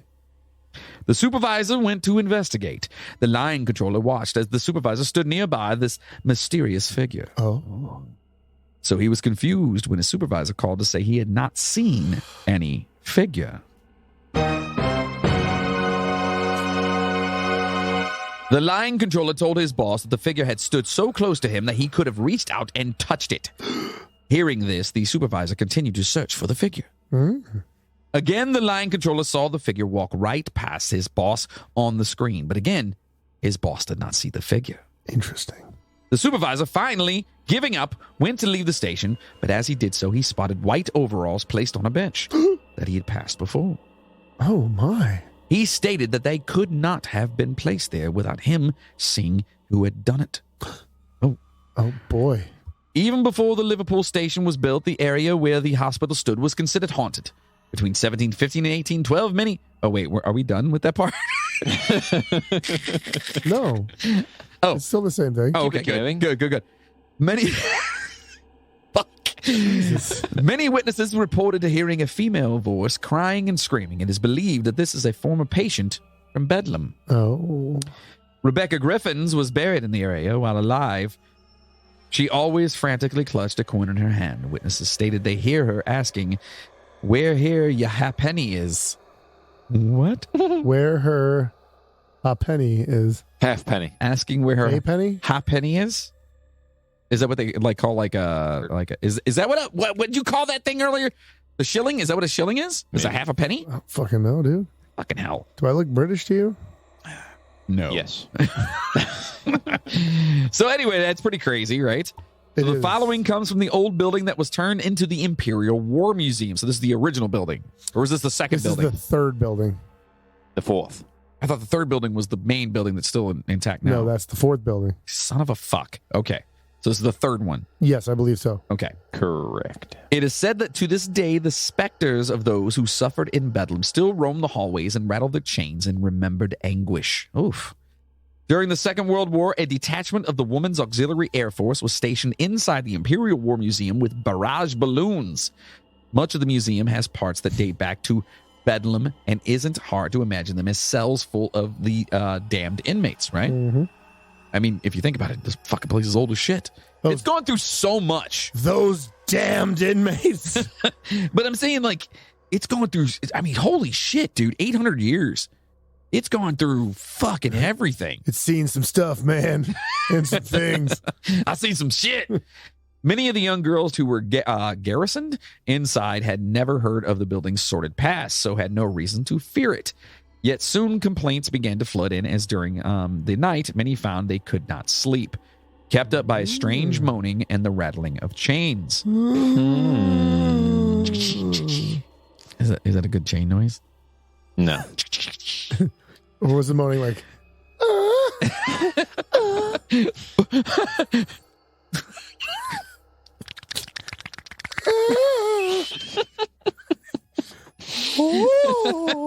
Oh my God. Happy Halloween, fuckers. Anyway, the long past inmates of Bedlam made their displeasure well known.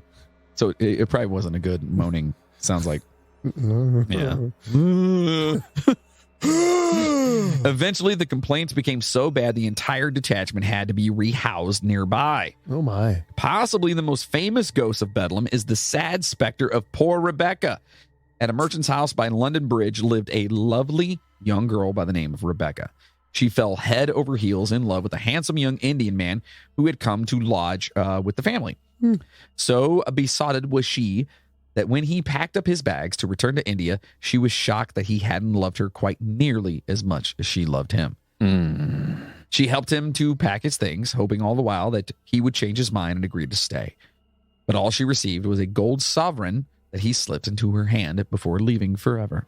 I'm sure that's not the only thing he slipped into her hand. Ayo. The grief of her spurting was too much for her mind to handle, and she snapped, soon being admitted to Bethlehem Hospital. The golden sovereign he had given her was gripped firmly in her fist for the remainder of her short life. Is that the, no, that can't be the same. Oh, what? Is that the same as the girl asking for her penny? No, I don't believe That's like so. a different place, It's though. a totally different one. Huh. Yeah. So the final token from her lost love, never to be given up. When she finally wasted away into death, it did not go unnoticed by one of the guards who prized the coin. Maybe it is. Who actually pried the coin from her hand and then buried her with her most prized possession. It was after that the guards, inmates, and visitors all began to report a strange sight indeed. A wan and ghostly... A wan? What the fuck is wan? W-A-N. Wan? I don't know. Anyway, ghostly figure began to roam the halls of Bedlam, searching for her lost love token. It sounds like the same one, right? It does. Her spirit refusing to be put to rest until she had it back in her hand. Pale and giving the impression of illness or exhaustion. So wan is She was fucking looking. word? She was looking wan or wan. Wan. Pajamas. And bleary-eyed, looking wan. Yeah. Okay. Wan, It is said that she wan. still wanders the halls to this day. Remember, they're still fucking open, looking for that stolen coin to make her whole once more. And almost, yeah, it's got to be the same one, right? But the other one said it was younger. Juan? Juan? Like Obi-Wan Kenobi? Yeah, it's spelled. Yeah, spelled the same way. Juan. Juan? So it's Obi looking sick Kenobi. I mean, he was quite pale, especially for being in the sun. You know, like if you look at him, he was pretty pale. Yeah, I know. Yeah, he was. Yeah. So there you have it. The fucking convoluted and craziness of the Bedlam Asylum. Look, dude, that's what happens when you get into shit that was built in 1200 by chainsaw. But listen, chainsaw, good job on that place. Yeah. Even though you had to do it 4 fucking times. One of them, I think it was the second one, was built over a sewer as well. So That's it fun. always like overflowed and shit. Dude, how Like, crazy is that to even think about that fucking thing being around for like 800 years? Yeah, I mean, I guess. So the institution itself has been around for 800 years. The buildings have not been around. It's not like an 800-year-old building that it's been in. You know what I mean? No, I get what you're saying there, but But I'm it's just crazy saying, that anything's lasted that long. Like, right? You know, regardless, and it's not then, like a secret society or something crazy that like you know what I mean? yeah, it's crazy that this is it'd be like, and no, I can't even put anything in comparison to that. That's fucking crazy to me. So, You know what? Hold on a second. I want to see. You keep going. Keep going. oh, okay, well, I want to get a timeline comparison just to see something. uh-oh. But go ahead. You keep Are going. you trying to figure out like when I want to give a comparison to like what else was going on in the world when this fucking place was built. Chainsaw started elementary school? Correct. No, I know that. Right. Other than that, Yes. I mean, God, 800 years ago, you're talking like, was the Incan civilization still around back then? That's what I'm looking for, bro. Yeah, that's fucking. I want to see like that's why I want to like. I kind of want to see what's going around when all this shit was. Let's see. Yeah. Yeah. So anyway, that's the Bedlam Asylum. It's something I heard about. I know it's still one of the most haunted places in the world. And apparently there's one girl that just really wants her coin back. Is that what happens? Yeah. Yeah. She's pretty. Yeah. A lot of shit went down there. In the meantime, though, guess what? What? It's time for our favorite part of the show. Oh, yes. The beginning.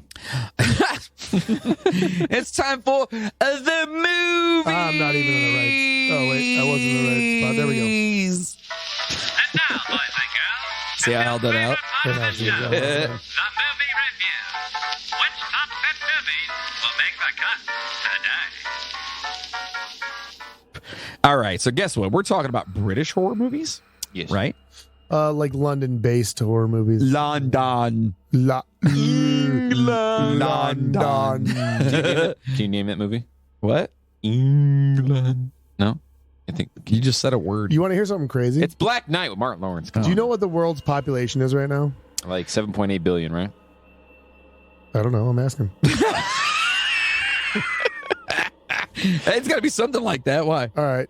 Because the world population at this time, when that place was built, Yeah. somewhere between 400 and 416 million. That's it? That's it. That seems really high to me, though.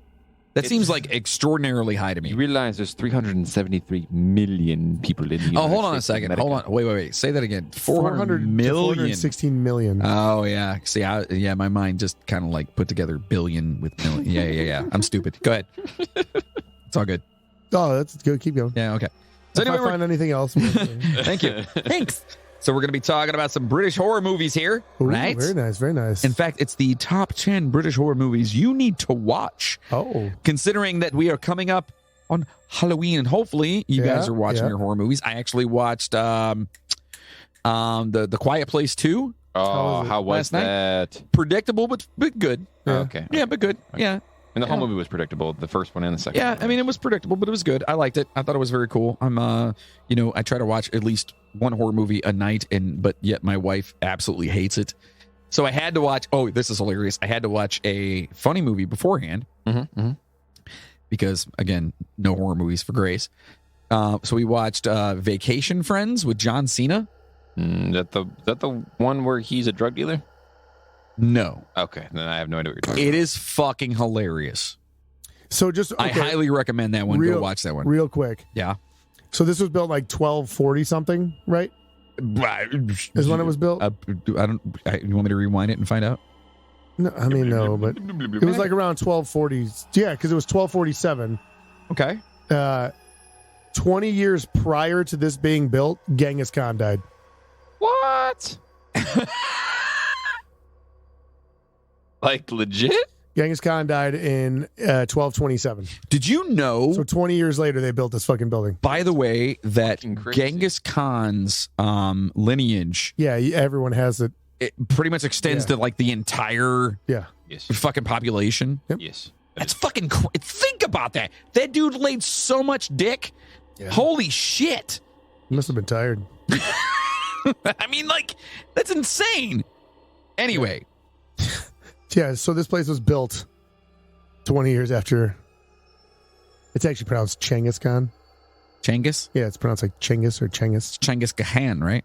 Yes, exactly. Yeah. Yeah. So I just ate there like last week. It was good. Yeah. Yeah. Yeah. I wanted to go there one They time. got good sushi. That's good. So number 10 on our list, we're talking about Wait, aren't they a burger joint? What? Aren't they a burger joint? Who? I don't know. Chengiz Khan? Yeah. No. No. Sushi. 10 British horror movies you need to watch, all right? The number 10, and I want to know if Logan's seen any of these. Probably I not. gotcha. 1976, The Omen. I've seen it. Yeah. Yes. Obviously. You have not. You've never watched this. The main characters. The story of Damien, the evil little boy, often associated with the number 666, is an old age classic story. Yeah. It originated in 1976 with the film The Omen, and this story has been the subject of countless remakes, retellings, and movies loosely based on it ever since. With all the hype it inspired, the original film that started it all is too often overlooked. It was directed by Richard Donner and starred Gregory Peck. Today, the original version of The Omen holds an impressive 86% on Rotten Tomatoes. Wow. Being the origins of a pivotal figure in horror, this film is well worth the watch. And it is, even though it's like based in the 70s, it's a cool movie to watch. I thought it was cool. Yeah, I like it. I like it. I thought it was I good. like it a lot. I like it a lot. I like it a lot. Number 9 is Mom and Dad. Never seen it. It's Oh. mom, not That's mom. the only one mum. that's lost I've Mum. never seen. Mum. It's Mom and Dad. Mum. Dad. Mom and dad. It's Mom and Dad. No. It's Dad. No, it's Dad. It's Dad. It's Dad. Yeah. Dad is Scottish. You don't say Yeah, I Dad. was gonna say, why do you sound so Scottish It's right Dad. now? Look, it's pop, all right? So not to be mistaken for the lifeless, mediocre 2017 American remake starring Nicolas Cage and Selma Blair. Ah! Wait, you're reading the wrong thing. Fuck. No, I'm not. Yes. No, Mom and Dad right here. Oh. Yeah. Suck it, bitch. Oh, you'll see why that I thought you were reading the wrong thing in a minute. Stephen Shields' Mom and Dad was created almost 10 years before and holds a much more respectable reputation than its American counterpart because fucking Nicolas Cage. Hey, Premiering whoa, in hold the... What? Nicolas Cage, an amazing actor. Okay? Shut your fucking mouth. Well, there's a finger in the air.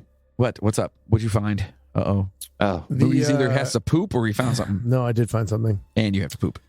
So the We talk about poop a lot out here. I've Well, realized because that. I've been shitting my It's brain. poop the last again. 2 That's months. what- poop again. So this this was built in 1247. Correct. Yes. The Aztec Empire, it says, was founded in 1428. No. Was founded. That's what it says. No. I Yeah, could no, be- I'm. That's why I was saying like Yeah. that, dude. That's insane. But who found it? Napoleon. I don't like your son at all. So That's what it says, though. I don't know how true that is, but what do you mean? It's on the internet. It has to be true, right? it's Correct. That's All right.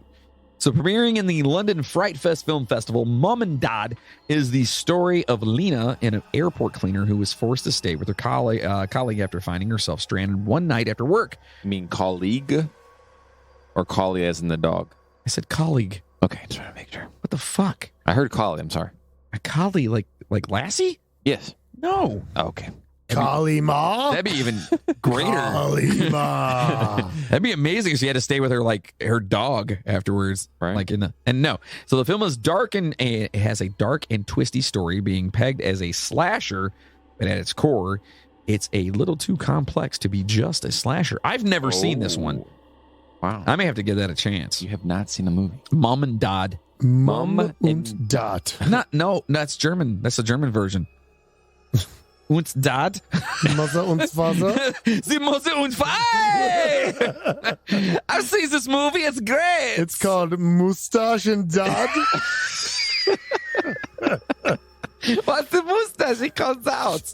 Don't worry. Hitler was sleeping the entire time. Oh, very nice. So number 8 on this is The Woman in Black. And by the way, again, Oh, those are yes. jokes, people. Fuck Hitler. Fuck all that bullshit. Anyway, so this one is The Woman in Black. Yes. And I don't think I've seen this. 2012. I have.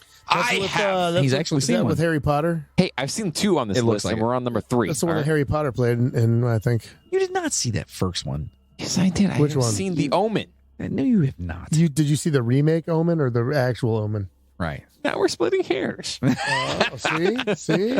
Are we splitting Burke and hairs? Hey! That's a callback, folks. That's what that's called. Anyway, so the second film adaptation of Susan Hill's 1983 novel, James Watkins' The Woman in Black, was a box office smash hit and received significant critical praise. Yes. Though today the film is remembered as little more than an average supernatural thriller in its time, The Woman in Black certainly made its mark. The 2012 film is normally regarded as the best film adaptation of Susan Hill's story, but the 1989 version is also worth the watch. So yeah, that's Harry Potter, right? Yes. That's Severus Snape in Black. What? I've never seen anything from Me Harry either. Potter. I have no idea. what you're you're talking You've about. never seen a fucking Harry Potter I've movie? never watched a single one of them. Says the guy that never saw Omen. God, we're watching all the Harry Potters. Never now. saw what? Says the guy who never saw Omen. I have seen Omen. All right. I know for a fact we've all seen this one. Number 7, 28 Days Later. Never seen it. Yep. God damn I just it, wanted to Logan. hear you say that. That's all. I'm God just damn it. kidding. Have you seriously seen this one? I have seen 28 Days Later, 28 Weeks Later, and the soon to come 28 Months Later. All right. So in the You've early seen that one 2000s, already. That's impressive. in the early 2000s, the zombie genre was at its peak with hits such as Shaun of the Dead, one of my favorites. I Am Legend, love that one. Fido, I've never seen Fido. What is Fido? I have that. At Fido home. is It's pretty good. It's a sad movie, it really is. Oh. They basically like keep a zombie as a pet. Yeah. Oh fuck. Yeah. Oh wait, like fucking Like Walking Shaun Dead. of the Dead at the very end. Yeah. Well, that's similar a to little that. different. But it's That like a was his best family. friend. Like it's weird. It's. I've never I heard actually of that have one. it. I actually have it at home. So, and a slew of awesome George A. Romero flicks, movies chronicling post-apocalyptic events and the attack of the living dead were all the rage. 28 Days Later was directed by Danny Boyle and starred Cillian Murphy. Is it Cillian or Killian? Killian. Killian. Killian Is Murphy. it Killian? Yeah. I always Like call him- the beer. I always said As Cillian. which, by the way, he was actually in A Quiet Place too. Oh, very nice. Yeah, because John, what's his face from The Office? He's not in it. Oh no. No. He got Okay. killed in the last one. I Yeah. never Well, saw- I whatever. actually never saw that one. Spoiled the fuck out of that, didn't I? Well, I guess I don't have to see it now, do I? Bruce Willis is a ghost. So the film presents a unique take on the zombie genre and is a very powerful addition to the collection of early 2000s horror flicks. I love the 27 movies. I think they're fucking great. I love that the zombies are way more intense. Yes. They're not just whopping around like, they're Almost- coming after your ass. Almost like World War Z. And that movie was, oh my God, number 6. It's probably one of my favorite horror movies of all time. It's An American Werewolf in London. See, that one was. Good one. You've never seen this. I've seen parts. You've never seen this. I have seen parts. You have not. Young buck, I know you haven't, because if you did, you'd love it just like I do. So shut the front door. I can't. We're down in the basement. From 1981, probably one of the most famous British horror films ever made, An American Werewolf in London was revolutionary when it hit theaters in 1981. Today, it holds an excellent 88% on Rotten Tomatoes and is still cited as one of the most iconic werewolf films ever. Why is it iconic, though? Because they made a guy grow more hair on screen? I mean, come on. What? Why did you invite him again? Seriously, like he was here when we got here. Fuck yeah, dude! I've been here like 2 hours prior to you guys walking in. I literally broke my car so we wouldn't have to be here with him. Don't tell me it's my fault. So, An American Werewolf in London follows two American colleagues. See, you fucked me up on the college students who are victims of a wolf attack in the midst of their backpacking journey through Britain. It turns out the wolf that attacked them was actually a werewolf, and the story goes from seemingly ordinary and comedic to frightening. It was a major milestone in the genre, and the main reason you asked earlier is why is because of the special effects. Yeah. The way the special effects were actually done, and it was like it broke boundaries. Oh yeah, dude! It was like the Avatar of its time. You just asked me a question. Now you're saying hell yeah. I've seen the movie. You lying sack of dude. Einstein Kills makes a great song. What the fuck? He's got to stop drinking on the show. Einstein Kill? Einstein Kill. Amazing. What are you talking about? Einstein Kill. Einstein was an Indian, bro. Number 5, Ghost Watch from 1992. Ghost Watch. It's about a ghost watch. It's a spectral watch. It's a watch that tells time. That floats around and like slaps people with the band. Is that what it really is? Is that actually what it's about? Because I would watch that. Get it? So, Ghost Watch was a British mockumentary made for TV film that premiered on BBC One on Halloween night in 1992. It was helmed by Leslie Manning, who would go on to direct a 2006 TV series titled The Story of Tracy Beaker. Ghost Watch was originally created for a BBC anthology series, Screen One, but it kind of took on a life of its own and became much more than an episode in a series. The film is relatively unknown to this day, but nevertheless, it was a milestone for the mockumentary genre and is an underrated gem that is definitely worth checking out. I've never heard of that. So I have a question. I've heard of it. So are they making fun of like the ghost? I know nothing about the ghost shit. Is that what they're doing? This is why I thought you were wrong, by the way. I thought you were reading the wrong thing. Gotcha. What's your question? There was more than one BBC? Well, just like VH Hits and VH Classic and VH1, whatever it is, like VH. Yeah. MTV2. Well, dude, MTVX, by the way, back in the day was a fucking amazing. Wait, there was an MTVX? Yeah, and it played nothing but like just amazing rock videos. Oh, wait. Yep. Was it uncensored? Yeah, as far as I remember. Okay, that's all that matters. Yeah. So you can't call it X without it being uncensored. That's just like ridiculous. Generation X, bruh. Yeah. Extreme. I don't know. Anyway, number 4 on this is The Wicker Man, but not the Nicolas Cage one. It's the 1973 version, which has to be better. Not to be mistaken for the absolute... Why do you hate Nicolas Cage? The bees! I don't hate Have you seen his newest movie? The fucking... whatever it is, Wally's World or whatever the fuck it's called. Just watched it the other day. How is it? Did you actually watch it? Fucking horrible. He didn't say a single line the entire movie. How is it horrible? It is. He didn't do anything. It is laughable, dude. It's you know what it is? It is. And I feel bad for him because obviously his finances are in dire straits. I don't think they are. I don't think they are either. I really don't. I think he can't be making much off of those, dude. I think he just fucking does it. Just for the banter, right? No, this is what I think. This is what I think about Nicolas Cage. I think that Nicolas Cage was doing well, and then he made a couple of shit movies, right? And then he was like, you know what? Everyone's laughing, saying I make shit movies and whatever. He's like, I'm gonna stick with it. I legitimately think that Nicolas Cage is in the midst of the biggest, greatest troll job ever. I mean, I legitimately think that's what it was. I mean, this last movie was a legitimate troll movie, 110%. But what do you think his last great movie was? Last great movie? Yes. Besides what is it? Air Con or whatever the fuck it's called? Con Air, fucker. Yeah. Air Con? Only been drinking an entire bottle of Manhattan. But anyways. Yeah. So going back to this, 1973's This Wicker Man. It's, kind of whatever. So it's one of the most memeable roles because of what he did. You know, the bees. The original version of The Wicker Man is far more favorable, holding an 88% rating on Rotten Tomatoes. Damn. This movie remains a classic in the horror genre to this day. The Wicker Man was directed by Robin Hardy and was inspired by David Penner's 1967 novel Ritual. The film is truly a chilling experience and has even been regarded as, quote, the Citizen Kane of horror movies. I don't think I've ever seen the original. The original is pretty good. I got to check it out. It's way more like, well, serious for one, and like it's the not, bees, and it's just like I feel like it's just like a more ominous tone throughout the whole thing. Oh yeah, yeah. Ooh, ominous. Number 3 on the list is The Innocents from 1961. Yeah, you very got- nice. I haven't Very seen that one nice. yet. Yeah, sure. Despite being several decades old, The Innocents has not lost its effect on viewers and is still a horrifying watch.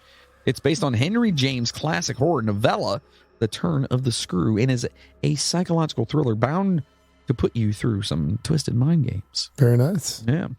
Directed by Jack Clayton and written by Truman Capote. Oh shit! Wow.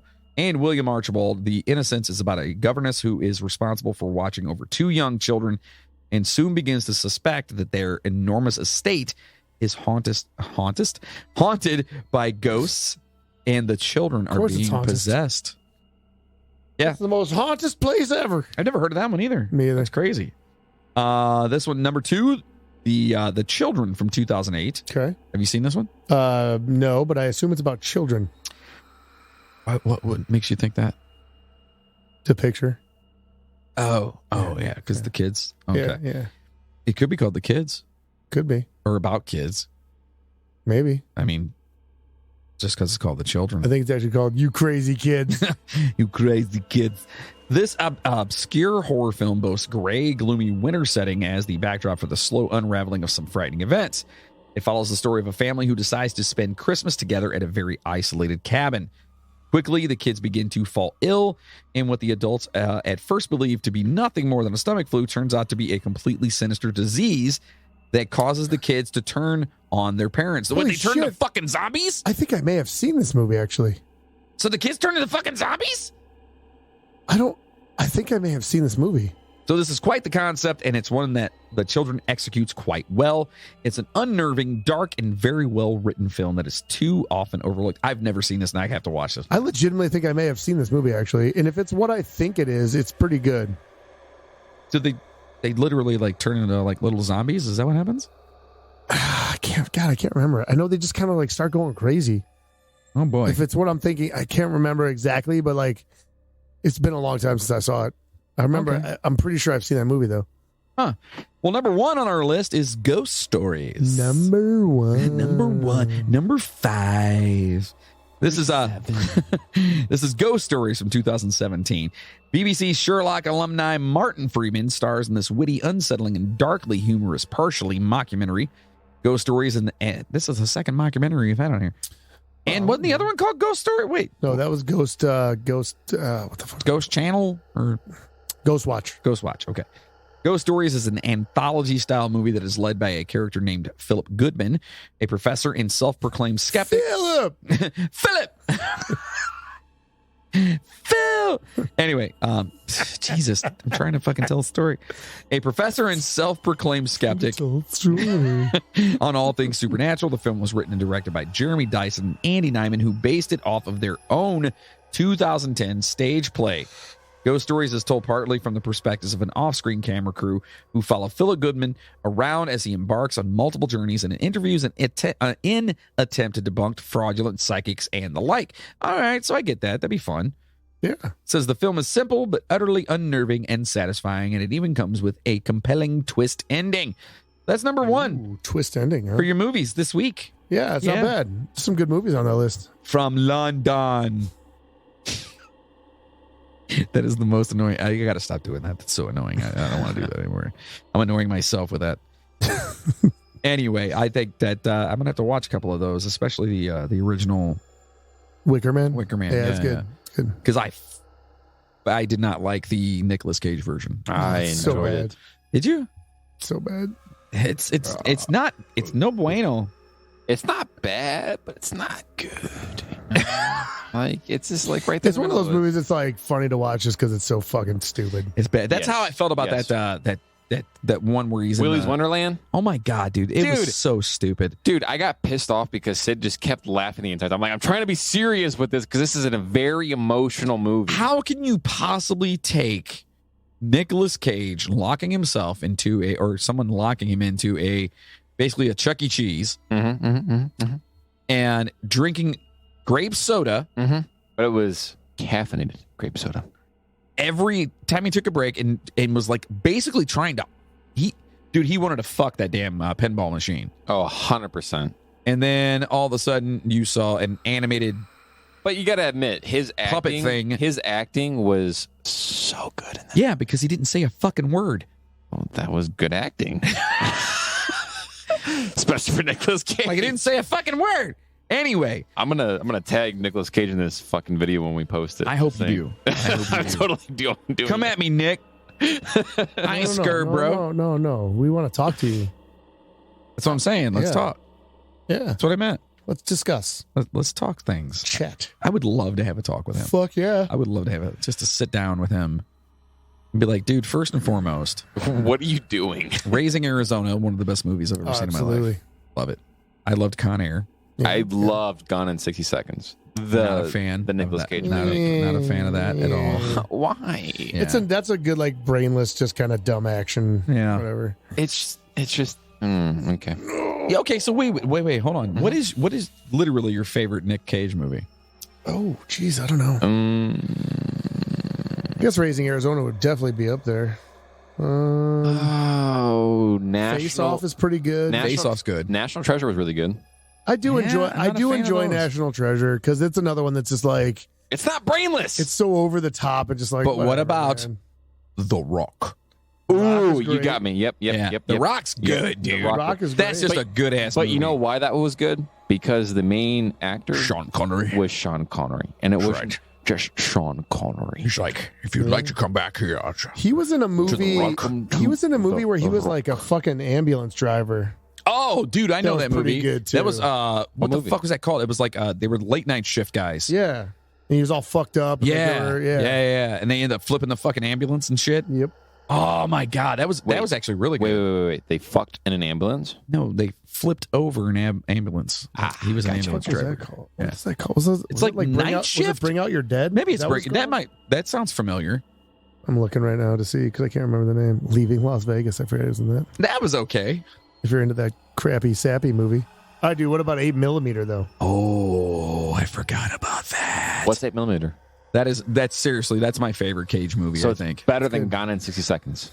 I Gonorrhea? don't like Gone in 60 Seconds. Why don't you like that? Because it's boring. I mean, It's boring. It's like the watching kind- the the fucking beginning is- Fast Gone and in, the Gone in, Furious. Gone in 60 Seconds Wait, is like, hold on. Gone in hold on. 60 Seconds is like if Logan's like, I don't know where this is going. If it's a dead fish getting beat against the fucking table, I'm gonna smack the fuck out of you. it's Logan's personality in film is what is Gone in 60 Seconds is. Just gone at all times. No, just stupid.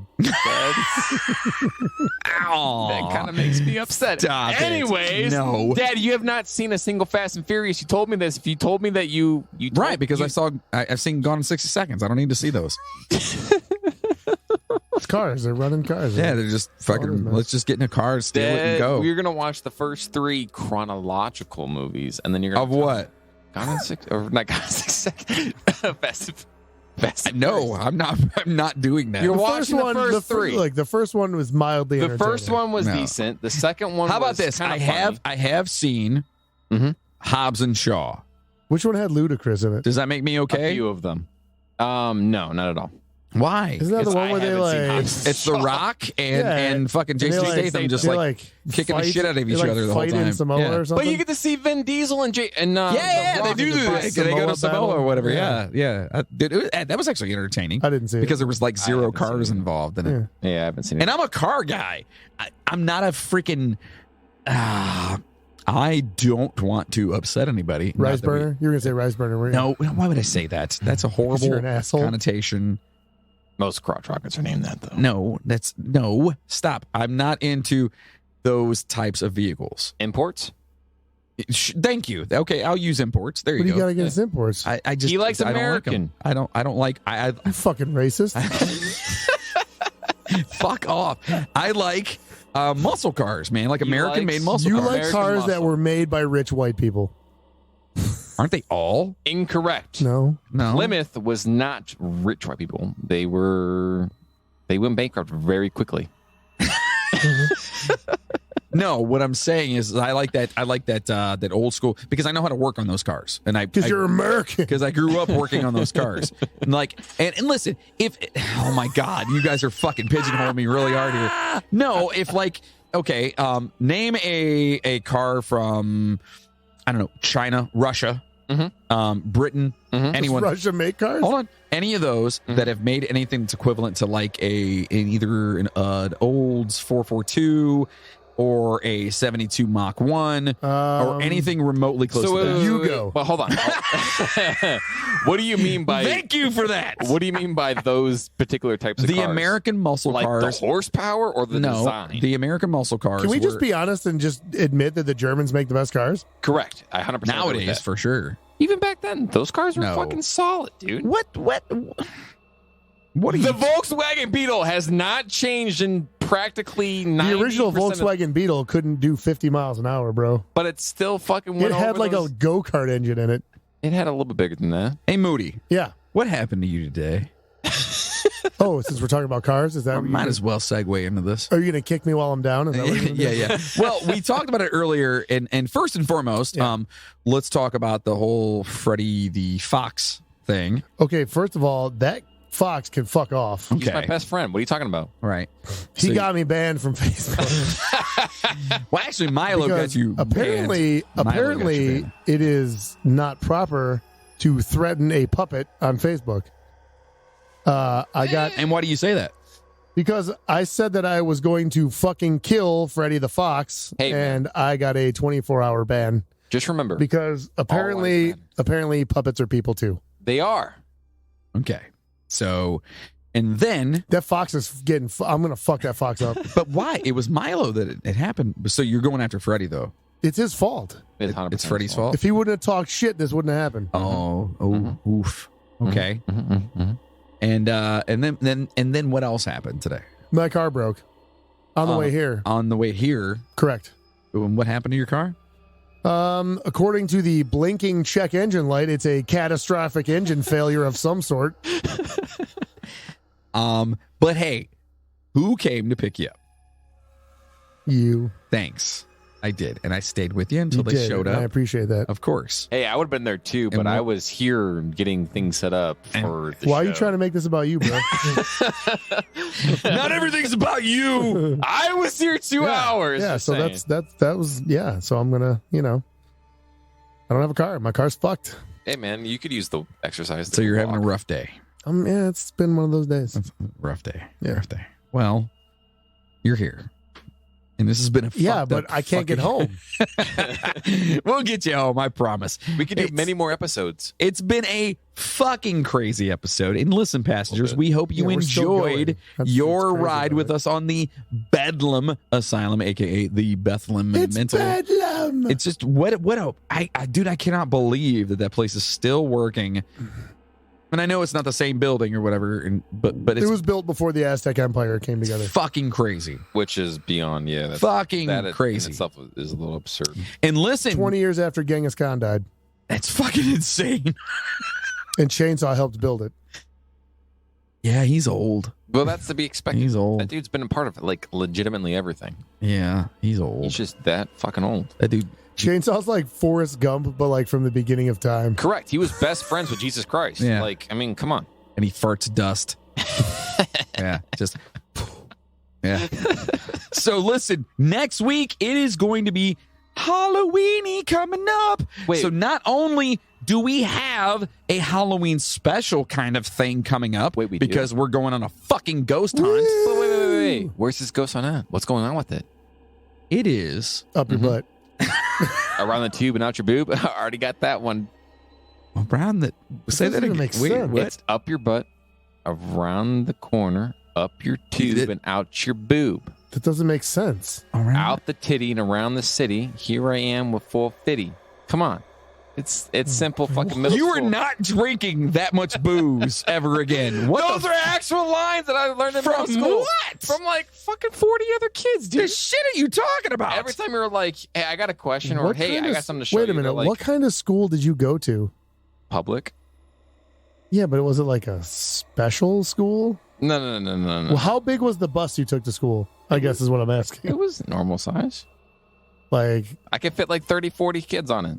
20-ish windows or like 5-ish windows? No, like 20-ish windows. I'm not on a short bus, man. Why are you trying to hurt my feelings?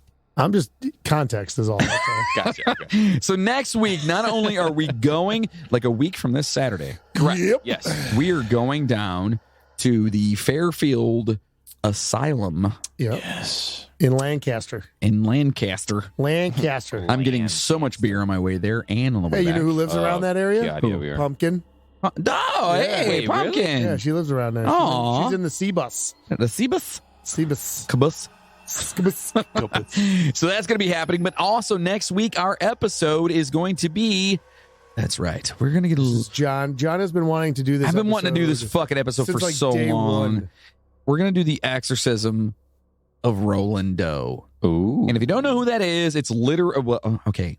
Is it rolling dough like making pizza or No, bread? Roland, like the keyboard. Okay. Doe, like John Doe. Wait, there's a keyboard. So it's an named unknown Roland? keyboard. It's an unknown keyboard. Yeah, because I don't know. Okay. Yes. The keyboard. So it's a possessed unknown keyboard. Correct. Nice. And they actually have a Catholic priest that you can actually hear audio footage. And basically, Is he playing the keyboard? while he's doing it, yes. Dun, dun, While he's doing the dun. exorcism. I think I've heard about what, this. That's what drove out the demon. And it's the theme song to Beverly Hills Cop, right?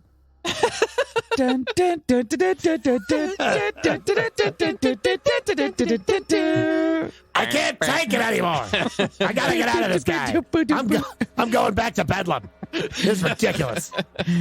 So, no, in actuality, Oh. it's an exorcism that took place, and it's pretty much the premise of The Exorcist. It's the basis of the movie Exorcist. Right. And Explain it's more. It is a quote There's nothing unquote. really more to explain. It's an exorcism. Well, you're going to have to listen to find out.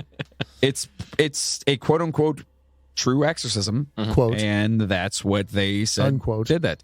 And there's a lot of audio footage and stuff to it, and a lot of footage. That's not his real name. No, his name. No, they protected him by not saying his real name. They go by two names, right? There's two separate names that they'll Yeah, call and it we'll talk sometimes. about that too. We'll talk about that. Will we? Yeah. Can't I wait. might leave that out.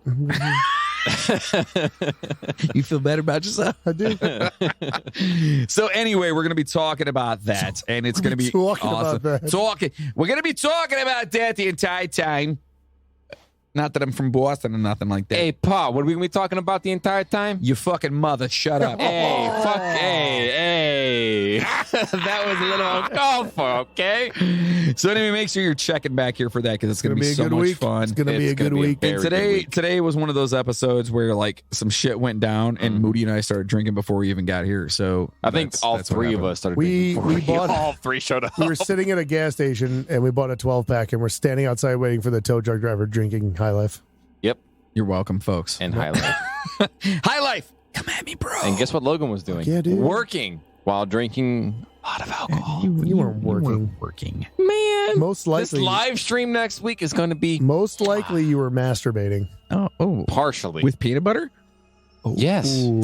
That's why your crunchy peanut butter is now creamy upstairs. So listen, make sure to stop over to our official website, the midnighttrainpodcast.com. At our website, you can buy some super sweet merchandise at our store, and you can find our all kinds of awesome merchandise over there, like the Fecal Fighter shit-eating robot t-shirt, the super popular Don't Be a DeSalvo shirt, and the Switchblade-wielding Jersey Raccoon t-shirt, and so much more. I think I've Hats. taken, The just so you hats. know, I love my hat, by the way. I've decided to take the Jersey Raccoon side against Milo and the Fox. Oh, I'm going to start working with the raccoons. Ooh. So you're hanging out with the sisters?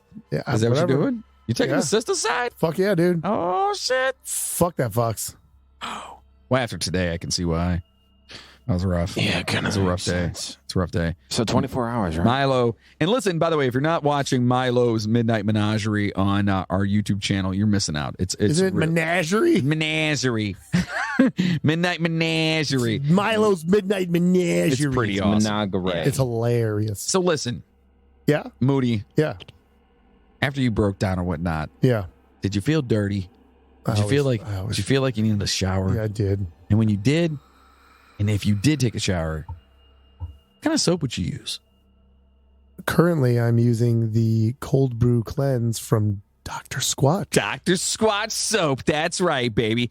Dr. Squatch is changing the way men approach hygiene by providing all natural, high quality, healthy products like bar soaps, hair care, colognes, beard oils, and more that make you feel like a man and smell like a champion. Very nice. And they really do. I love that freaking IPA one, dude. It's good. It's good. God, I just ran out. I used the last of it the other day. Did you really? And now I'm using it's the cold brew cleanse. It's like I have that coffee. upstairs. I can't wait to try that Do you one. like the ones with like the scratchy stuff in it? The grit? Oh yeah. Oh, yeah. Super gritty. I'm a grit dude. guy. The Yeah. coffee one is super gritty. I like it when it like feels like it's almost cutting me open. You'll love the coffee one. Perfect. You'll love it.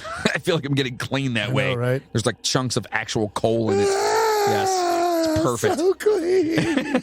And it's not like that. It actually feels has so like good, these though. grains in it. Yeah, man, and it's just exfoliating. Yeah, it's so good, man. I feel clean. I You do, literally yeah, feel yeah. clean And afterwards. you smell like coffee. And oh god, could I drink myself? You could if you want to. Want to drink me? So anyway, it's amazing. All soaps and products are made right here in the U.S. using the finest all-natural ingredients, not cheaply made or harmfully mass-produced. You can get 20% off your first subscription. Just head over to the midnighttrainpodcast.com/sponsors. Click on the banner and use promo code DSC. That's an S. DSC. Squatch20 to get the best damn soap, because it is the best damn soap. Right? Yeah, I love it. Do you concur? I would, yeah. Yeah, you concur? I would concur, yes. And of course, listeners keep asking how they can help keep the steam in our engines. Well, if you like what you hear from us, Yeah. if you like it, consider being a producer of the show by heading over to the midnighttrainpodcast.com, clicking on the Patreon button, or go to patreon.com/the Midnight Train Podcast. Maybe we can get Moody's car fixed for him. What do you think? Probably not. For as little as $5 a month, you can get all kinds of cool shit like custom shirts, custom posters, custom stickers, bonus episodes. Like, I mean, man, we're talking about all kinds of stuff in the bonus stuff nowadays. Yeah, we got a lot coming. The bonus is just killing it. You know, we just got done talking about Lizzie Borden. Yeah, that's a great band. Yeah, Liz, is that a band? Yeah, is it really? Back in the day, yeah. Lizzie, that's kind of fucked up. Someone made a band name out of that. But anyway, there's all kinds of great bonus stuff in there. That's fucked up. Of all the shit we talk about, that's fucked up. Yeah, you're right. You're right. So if you're a diehard Midnight Train fan and you want to help produce this motherfucker, our Patreon is for you. Also, you can easily like, subscribe, and rate us on your favorite podcast platform. And most importantly, share the Midnight Train to everyone. Listen, you're at work. Tell somebody, like, dude, I just heard this funny ass podcast, or this really fucked up podcast, whatever it is. We kind of go in a couple different realms. Yeah, I mean, we go anywhere from, crazy, creepy, weird to like child killing and macabre, as that review said today. We appreciate that review very much. Do like weird, disgusting serial killers. Is it going to be weird that I actually really like and then we they call this gore hounds? We make gorehounds. That's people that like gore. Yeah, we make wonderful puns, like the foul play joke that you didn't get for some reason. That shit was funny. Yeah, it was like over my head. Swear to God, I couldn't. I thought you were like just playing along, like whatever. I didn't realize that it took me a minute to realize that you didn't get it. And then again, I'm like Ron Burgundy, where if you put something in front of me, I'm just going to fucking read it. You were so angry when you figured it out. Doesn't mean I necessarily understand. When I explained it to you, you were so angry. I wasn't angry. I was like, you motherfucker. So anyway, that's how we're going to get more passengers on this train and continue to bring you more weekly episodes. Do not forget to join us and follow us on Twitter at the Midnight Train OH, because OH Io. On Instagram for the Midnight Train Podcast, or at Insta. the Midnight Train Podcast, on TikTok at the Midnight Train Podcast. Now I changed it. It's no longer the Midnight Train P. Good. They allowed me to change it. And on YouTube at the Midnight Train Podcast. Just not on Facebook because I'm not allowed to talk to you guys on Facebook. Yeah. Well, you get 24 hours. It's not like you're permanently banned. Might as well be. No, that's true. Hey, you know what else? It feels like it. Because now I'm pissed off and I'm going to start trying to see what I can get away with. Everything you say is going to be like, hey, how's it going? Kill, kill, kill. Yeah, At the end of it, yeah. What's up, Logan? I was just gonna say that Halloween special is we've only been talking about it for like 7 months now, and it's a week away. I think we should be more hyped about it. You know what I mean? I don't even know what you're talking about. What is he saying? You're gonna be at a Renaissance fair, aren't you? What is it? What? Wait, what?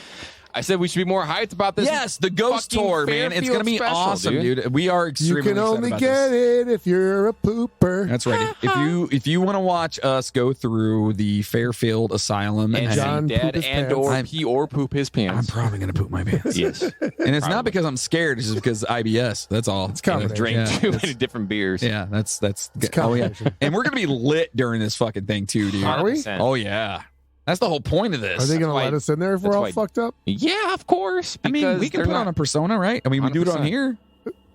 Do we? No. All right. No, but it's going to be fun. And so you guys have to make sure, tell everyone, listen, have a watch party at your house. Oh, that'd be awesome, dude. Saturday night on the 30th, get people over your house, sit around your face, your TV screen or your And we'll be your going. computer. We'll be going live. We'll be going live intermittently, and we're gonna fucking go back and forth, and we're gonna go through this whole fucking And ghost it's tour. only going to be. It's going to be on the Patreon Poopers private. right. So if you're a pooper, Patreon you can Poopers watch private page. it. Wow, Yeah. that's a big one. Yeah. Say it again. Patreon Poopers private page. Say it again. Patreon Poopers private page. Say it backwards. Page, private, something page. But it's gonna be so much fun. I'm so excited about this. Like we're gonna be going in and we're gonna be like checking out and see if we can see some ghosts. Yeah, it's the first ghost hunt that our Patreon poopers have literally. What you guys do for us has allowed us to do Yes. that. So this is for you Yes. So we're gonna go out there and we're gonna. You guys enabled us to get John shitting his pants on film. Hopefully you'll be able to see the exact moment. Just the look on his face as his bowels release. And if it does happen, I will tell you. Dude, I'm gonna get I will. that shit. I will not. I will not hold it back if I say it. He's Like- gonna be like Just that Hogan's. look of despair of Well, like, you'll also know about the look on your guys' face. Logan. oh, Wait, what the wait. fuck is that? What are we in Bedlam? Like, what the fuck? It's going to be a great time. And we just to let everyone know, like, let your friends know, like, if they want to be involved in this. Listen, they don't have to sign up necessarily, but it'd be cool if they did to help They out. do? But get some people together. Yeah, Hang out on that'd be Saturday fun, night, man. this Saturday. What time's that thing start at? 8:00 in the evening. 8 o'clock. And it goes till Exactly. 4 in the morning. Goes to holy shit. It's an 8-hour thing, yeah. Listen, if we're all gonna be up for that, Do they? anybody else is? So they basically what it does is Do they they'll- let us off? they Like, give go by us this ourselves? Yes. They give us the little tour, Yeah. show us all the stuff like this is blah blah blah blah, blah and then we get a chance to wander around by ourselves and see what's For going on. 8 fucking hours. I think I don't know how many hours we get by ourselves, but yeah. Oh my god, this is gonna be so awesome. So They however many supply hours we soda, water, and snacks. Can we bring our own beer? I don't think so. There's probably some legal. get. Wait. Just letting I'm you sure know. if you had a flask somewhere. it would No. be okay. Yeah. Just letting you know. I have a camel pack at home. Whatever. Either way. You have a camel toe? I have a and a pack. you got a moose knuckle? What? Hey, why are you looking down there? It's a little weird, No, but I got a it's camel gonna be pack fun at though, home. man. Yeah, I've got like 18 flasks. We'll hook it up. And if you shit yourself, we're going viral. Oh my god. Dude, we are. Now I feel like I have to poop myself. So much pressure. No, Oh my watch. It's gonna be God. like I'm gonna shit myself. Did you I'm hear gonna be that? laughing. I'll be like, oh. I thought it was a fat. Hopefully, you I'm brought gonna a give this change one of over to John pants. now. It wasn't a fat. It wasn't a fat. Anyway, so yeah. Why are you from Boston? Just, I don't know why that happens. So get your people together. Watch it All on of them. Saturday. It's going to be a fun time. And in the meantime, listen. Speaking of our amazing poopers, Yeah. I would just like to I would like to talk about you guys for a second. I would like to mention their names. I would like to tell these people who hopefully will never poop on us. Right. Well, I mean. Well, is that a thing you like? No. No, I've never. You made it sound like you're into scat. Well, I mean, you know. Wow. Anyways. All right, a very special thank you to our fearless Patreon poopers, Caitlin McKinney, Trent Scott, John, and by the way, Caitlin McKinney's new to the crew. Yeah, welcome aboard. Welcome aboard, Trent Scott, John and Kate Descharnay, Spencer Dunlap, Jacob Cook, Maggie Brothers, Albert Lopez, Miles Campbell, Brian Gunzelman, Margaret Atkins. Hey, you know what? Real quick, stop. Stop. I gotta stop. So, I've got a face for almost all these names, right? I don't know what that means. Like, you've been stalking all of them? No, like most of these names, they pop up on Facebook. We see them in the group. They talk, whatever. Right. I'm calling out Albert Lopez. Ooh. I see the name every week. Albert. I hear it. Yeah. I don't think I've ever seen. If he has, I apologize.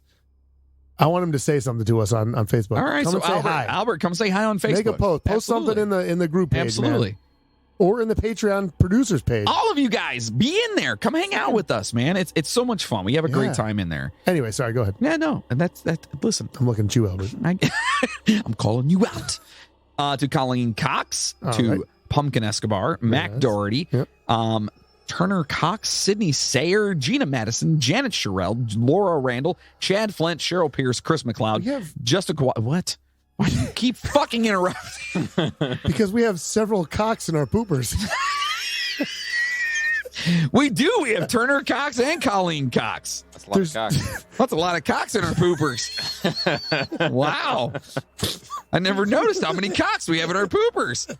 That's what I'm saying, man. Can't let that go. I got to bring it up. Fucking love you guys. Justin Kowalczyk, Rob Webb from the Fun Box Podcast, Christina Skelton, and Jessica Bartolome from the Sister Skeleton Podcast, which is not the same as the Sisters Skeleton Podcast, which is coming out soon. 2022. Coming hard. Coming at you hard. Yeah. And you can keep those fucking raccoons. Anyway, Maria Gibbs, Chainsaw. What the fuck? Jigsaw, Rick Resler. And again, Rick, thank you so much for hanging out with me this past week, or hanging out at the bar. I love that shirt, man. That shirt's freaking amazing. Courtney Batchelor, Katie Brabennick. I'm so glad you're over the COVID, Katie. Woo! And our boy, Bill Birch. Oh, good for you. So spread the word. And if you want your name to be mentioned. My alarm just went off, by the way. I'm supposed to go to work now. Yeah, I was about to say, are you on your way? Isn't birds the word? Yeah. Oh. Everybody's heard about the bird. Bird. No. If you want your name mentioned at the end of the show, like these beautiful people we just did, and for us to be forever grateful, become a Patreon producer. Okay. Been a long fucking day. It's been a long, awesome episode, to be honest, man. Yeah, like, fun. The history behind this one is fucking just so cool. Yeah. It's nice to actually do a show that, like, when you look back on it, like Chainsaw helped build the place. Like, that's cool that he was a part of one of our episodes. Yeah, that is pretty awesome. You know, like we can actually say someone we know helped build this 800-year-old thing. Yeah, yeah, that's awesome. He probably like the first brick. No, he did. Yeah, I think he put his initials in it. I wonder. If you're in England and you've ever seen that, let us know if Chainsaw's ever. Yeah, just have you ever seen Chainsaw there? I mean, if we need to start logging Chainsaw sightings like they do with Bigfoot. I seen him. I seen Chainsaw. I done seen him. Ooh, shit. So listen, we love you guys. Stay safe out there, passengers. And as always, shoot, motherfucker. Now go home and get your fucking shine box.